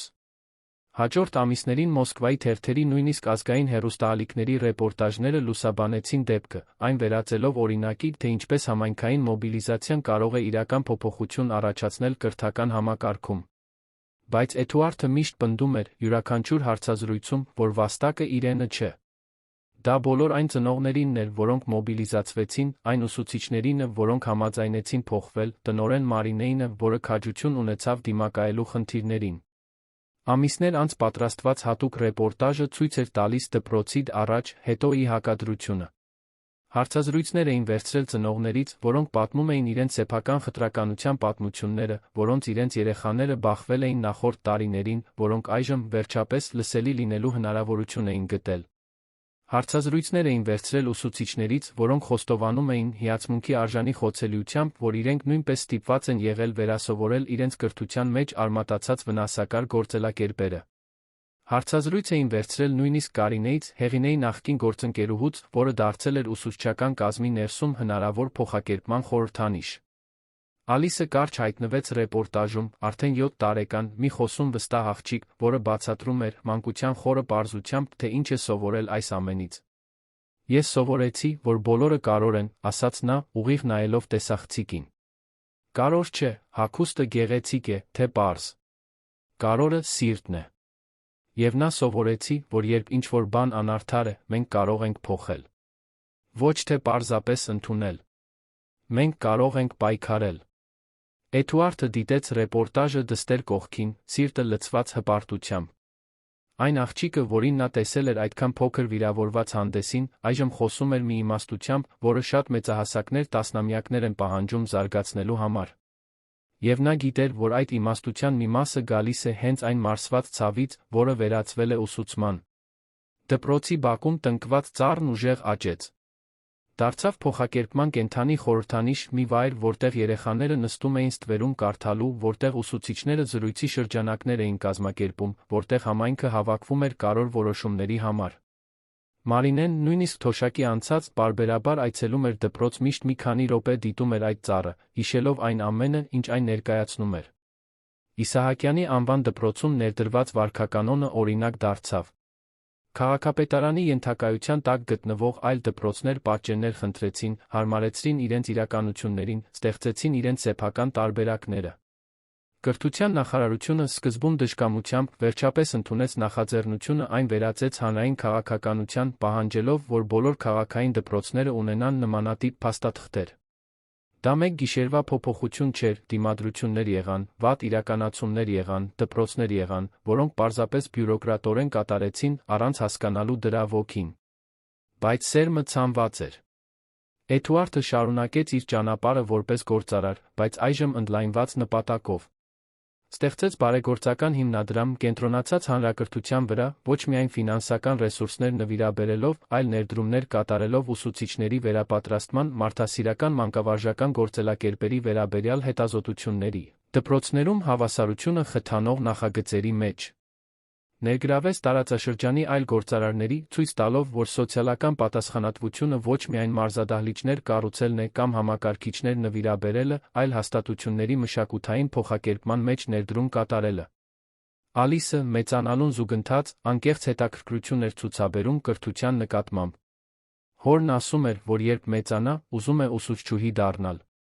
Էդուարդը ժպտում էր ամեն անգամ, երբ լսում էր դա, մտածելով այն գեղեցիկ հեգնանքի մասին, որ այն աղջիկը, որն այդքան վիրավորվել էր ուսուցչուհուց, այժմ երազում էր դառնալ մեկը։ Բայց ոչ թե ցանկացած ուսուցչուհի։ Մի ուսուցչուհի, որը կլսի, որը կտեսնի արտաքին տեսքից այն կողմ, որը յուրաքանչյուր երեխայի կվերաբերվի որպես եզակի արժեքավոր։ Գուցե այդ ցավոտ փորձառությունը Ալիսի մեջ անսպասելի կոչում էր սերմանել։ Հեղինեն շարունակեց իր լուռ, բայց կարճ աշխատանքը մանկավարժների աջակցության խմբերի հետ։ Երբեք ուշադրության կենտրոնում լինել չփնտրեց, երբեք չփորձեց իրեն գովազդել։ Անում էր դա, որովհետև զգում էր, որ պարտավոր է, որովհետև դա իր հատուցման ձն էր, որովհետև անկեղծորեն ուզում էր խուսափել, որ այլ ուսուցիչներ կրկնեն իր սխալները։ Ժամանակի ընթացքում մշակեց սեփական մեթոդաբանություններ, ուսումնական նյութեր գրեց մանկավարժների ինքնախնամքի, այրման նշանները բացահայտելու մասին, նախքան դրանք կհանգեցնեին վնասակար վարքագծերի։ Ճակատագրի հեգնանքով Հեղինեն հեղինակություն դարձավ մի բանում, որը երբեք չէր պատկերացնի, ինչպես կառուցողական կերպով վարվել սեփական ձախողման հետ։ Նա երբեմն դասախոսություններ էր կարդում ուսուցիչների խմբերի համար, միշտ սկսելով իր պատմությամբ, լիակատար ազնվությամբ այն մասին, թե ինչ սխալ էր արել։ Ոչինչ չէր մեղմացնում։ Իրեն զոհ չէր ներկայացնում։ Պարզապես պատմում էր մերկ ճշմարտությունը, հետո կիսվում էր այն ամենով, ինչ սովորել էր բուժվելու փորձի գործընթացում։ Նրա դասախոսությունները միշտ լեփ-լեցուն էին, որովհետև շոշափում էին մի բան, որը հազվադեպ էր քննարկվում կրթական միջավայրում՝ մանկավարժների անկատար մարդկայնությունը։ Մի անգամ, այդ դասախոսություններից մեկում, լսարանից ինչ-որ մեկը հարցրեց, թե արդյոք նա Էդուարդը երբ է անձամբ հանդիպել են միջադեպից հետո։ Հեղինեն խորը շունչ քաշեց պատասխանելուց առաջ։ Ոչ, ասաց նա։ Եվ կարծում եմ, չպետք է։ Որոշ կամուրջներ ստեղծված չեն վերականգնվելու համար։ Որոշ հեռավորություններ պետք է հարգվեն։ Նա ինձ ներեց իր ձով, առատաձեռն բառերով մի նամակում։ Ես ներողություն խնդրեցի իմ ձով, ստանձնելով լիակատար պատասխանատվություն։ Բայց մենք պետք չէ ընկերներ լինենք։ Մեզ պետք չէ ցուցադրական հաշտություն։ Երբեմն առաջ շարժվելու ամենաառողջը զուգահեռ ուղիներով շարժվելն է, ճանաչելով տեղի ունեցածը, բայց չփորձելով պարտադրել մտերմություն, որտեղ այն բնական կամ անհրաժեշտ չէ։ Պատասխանը խորն էր իր ազնվությամբ։ Եվ լսարանի շատերը, որոնք գուցե սպասում էին հոլիվուդյան ավարտի, գրկախառնություններով փոխադարձ ներման արդյունքներով, հասկացան, որ իրական կյանքն այդպես չի աշխատում։ Որ բուժումը միշտ չէ, որ նշանակում է ընկերություն։ Որ պատասխանատվությունը միշտ չէ, որ հանգեցնում է լիակատար արդարացման։ Եվ որ դա նորմալ է։ որ հնարավոր է ապրել հետանքներով, սովորել սխալներից, շարունակել մարդ մնալ, չնայած թերություններին։ Տիկին Լուսինեն, միշտ ներկա Ալիսի Էդուարդի կյանքում, դարձավ սիրելի կերպար ամբողջ դպրոցում։ Մյուս ծնողները նրան ճանաչում էին, ողջունում, խորհուրդներ հարցնում երեխաների դաստիարակության մասին։ Նա ակտիվորեն մասնակցում էր ծնողական ասոցիացիային, նպաստելով իր իմաստությամբ, որը ձեռք էր բերել շատ ապրելով, սովորելով գնահատել էականը։ Մի հանդիպման ժամանակ, երբ քննարկում էին, թե ինչպես ավելի լավ ներառել ցածր եկամուտ ունեցող ընտանիքներին դպրոցական գործունեության մեջ, հենց Լուսինեն հիշեցրեց մի հիմնարար բան. խնդիրը միայն փողի մեջ չէ։ Խնդիրն այն է, որ այդ ընտանիքներն իրենց ողջունված զգան։ Դեմքը չթթվեցնել, երբ նվիրատվությունը փոքր է։ Հասկանալ, որ մասնակցությունը միայն ֆինանսական չէ։ Դա ներկայություն է։ Քնքշություն է։ Միասին հավատալն է։ Տարիներն անցան։ Ալիսը դարձավ 9, հետո 10 տարեկան։ Շարունակում էր սովորել նույն դպրոցում, որն այժմ մուտքի մոտ ցուցանակ ուներ, նշելով այն մրցանակները, որոնք ստացել էր որպես ժողովրդավարական կառավարման ներառական գործելակերպի օրինակելի հաստատություն։ Այնտեղ սովորում էին այլ երեխաներ, յուրաքանչյուրն իր պատմությամբ, իր դժվարություններով, իր գեղեցկություններով։ Եվ բոլորը առանց բացառության վերաբերվում էին այն արժանապատվությամբ, որը Ալիսին մի օր մերժվել էր, բայց որը նա օգնել էր նվաճել ապագա սերունդների համար։ Էդուարդը, տեսնելով դստերը այդ միջավայրում մեծանալիս, գիտեր, որ ճիշտ որոշում է կայացրել։ Հեշտ չէր եղել։ Առանց ցավի չէր եղել։ Բայց ճիշտ էր։ Եվ երբ Ալիսը 10 տարեկանում դպրոցում շարադրություն գրեց այն մասին, թե ինչ է ուզում դառնալ, երբ մեծանա, Էդուարդը լաց եղավ կարդալով։ Նա գրել էր, որ ուզում է ուսուցչուհի դառնալ, այո, բայց ոչ միայն ուսուցչուհի։ Ուզում էր լինել այն տեսակի ուսուցչուհին, որը տեսնում է յուրաքանչյուր աշակերտի, որը չի դատում հագուստով, որը հասկանում է, որ բոլորն ունեն պատմություն, արժանի են հարգանքի, որը դասարանը դարձնում է մի վայր, որտեղ ոչ ոք դուրս չի մնում։ Եվ ավարտում էր, ասելով. որովհետև ես գիտեմ, թե որքան է ցավում դուրս մնալը։ Եվ գիտեմ, թե որքան լավ է, երբ ինչ-որ մեկը քեզ հետ է բերում։ Ուզում եմ այդ մարդը լինել այլ երեխաների համար։ Էդուարդը պահեց այդ շարադրությունը որպես գանձ։ Դա ապացույցն էր, որ նպատակի վերածված ցավը աշխարհի ամենահզոր ուժերից մեկն է։ Որ երեխաները, երբ պատշաճ կերպով աջակցվում են, ոչ միայն հաղթահարում են տրավմաները, այլ դրանք վերածում են կյանքի առաքելության։ Ալիսի, Էդուարդի, Հեղինեի, Մարինեի այդ ամբողջ համայնքի պատմությունը նվերի տուփի մեջ փաթեթավորված կատարյալ ավարտ չուներ։ Այն ուներ իրական ավարտ, սպիներով, որոնք ցավում էին անձրոտ օրերին, հարաբերություններով, որոնք երբեք լիովին չէին վերականգնվի, զղջումներով, որոնք երբեք լիովին չէին անհետանա։ Բայց այն ուներ նա անկեղծ փոխակերպում, համակարգային փոփոխություն, վերաուղղորդված կյանքեր, պաշտպանված երեխաներ, վերականգնված արժանապատվություն։ Եվ գուցե սա է այն տեսակի ավարտը, որն ամենից շատն է կարևոր։ Ոչ թե այն, որը մեզ պահի տակ լավ է զգալ տալիս, այլ այն, որը մեզ ոգեշնչում է այլ կերպ վարվել, ավելի լավը լինել, պայքարել արդարության համար նույնիսկ այն ժամանակ, երբ դա թանկ է նստում։ Այն ավարտը, որը մեզ հիշեցնում է, որ մեզանից յուրաքանչյուրն ունի աշխարհի փոքր կտորները փոխելու ուժ, երբ բավականաչափ քաջություն ունենք գործելու։ Ալիսը կմեծանար։ Կդառնար դեռահաս, հետո մեծահասակ։ Իր հետ միշտ կկրեր դեկտեմբերի այդ հիշողությունը, այն հանդեսի, այն ձմեռ պապի կերպարանքով հոր, որը բարձրացավ բեմ, փոխեց ամեն ինչ։ Մի օր այդ պատմությունը կպատմեր իր երեխաներին, գուցե իր աշակերտներին, եթե իսկապես ուսուցչուհի դառնար։ Եվ պատմությունը կշարունակեր արձագանքել, առաջացնելով ավելի շատ փոփոխություններ, ավելի շատ մտորումներ, ավելի շատ քաջություն այլ մարդկանց մեջ, չընդունելու անարդարությունը, չլռելու սխալի առաջ, չընտրելու հարմարավետությունը մարդկային արժանապատվության փոխարեն։ Որովհետև, ի վերջո, խոսքը դրա մասին է։ Ընտրությունների։ Ամեն օր ընտրելու տեսնել մյուսին։ Ընտրելու արժանապատվությունը արտաքին տեսքի փոխարեն։ Ընտրելու քաջությունը հարմարավետության փոխարեն։ Ընտրելու սերը անտարբերության փոխարեն։ Եվ այդ ընտրությունը բազմապատկված հազարավոր մարդկանցով հազարավոր փոքր ու մեծ իրավիճակներում, այն է, ինչը փոխում է աշխարհը։ Մեկ օրում։ Մեկ երեխայի միջոցով։ Մեկ հանդեսի միջոցով։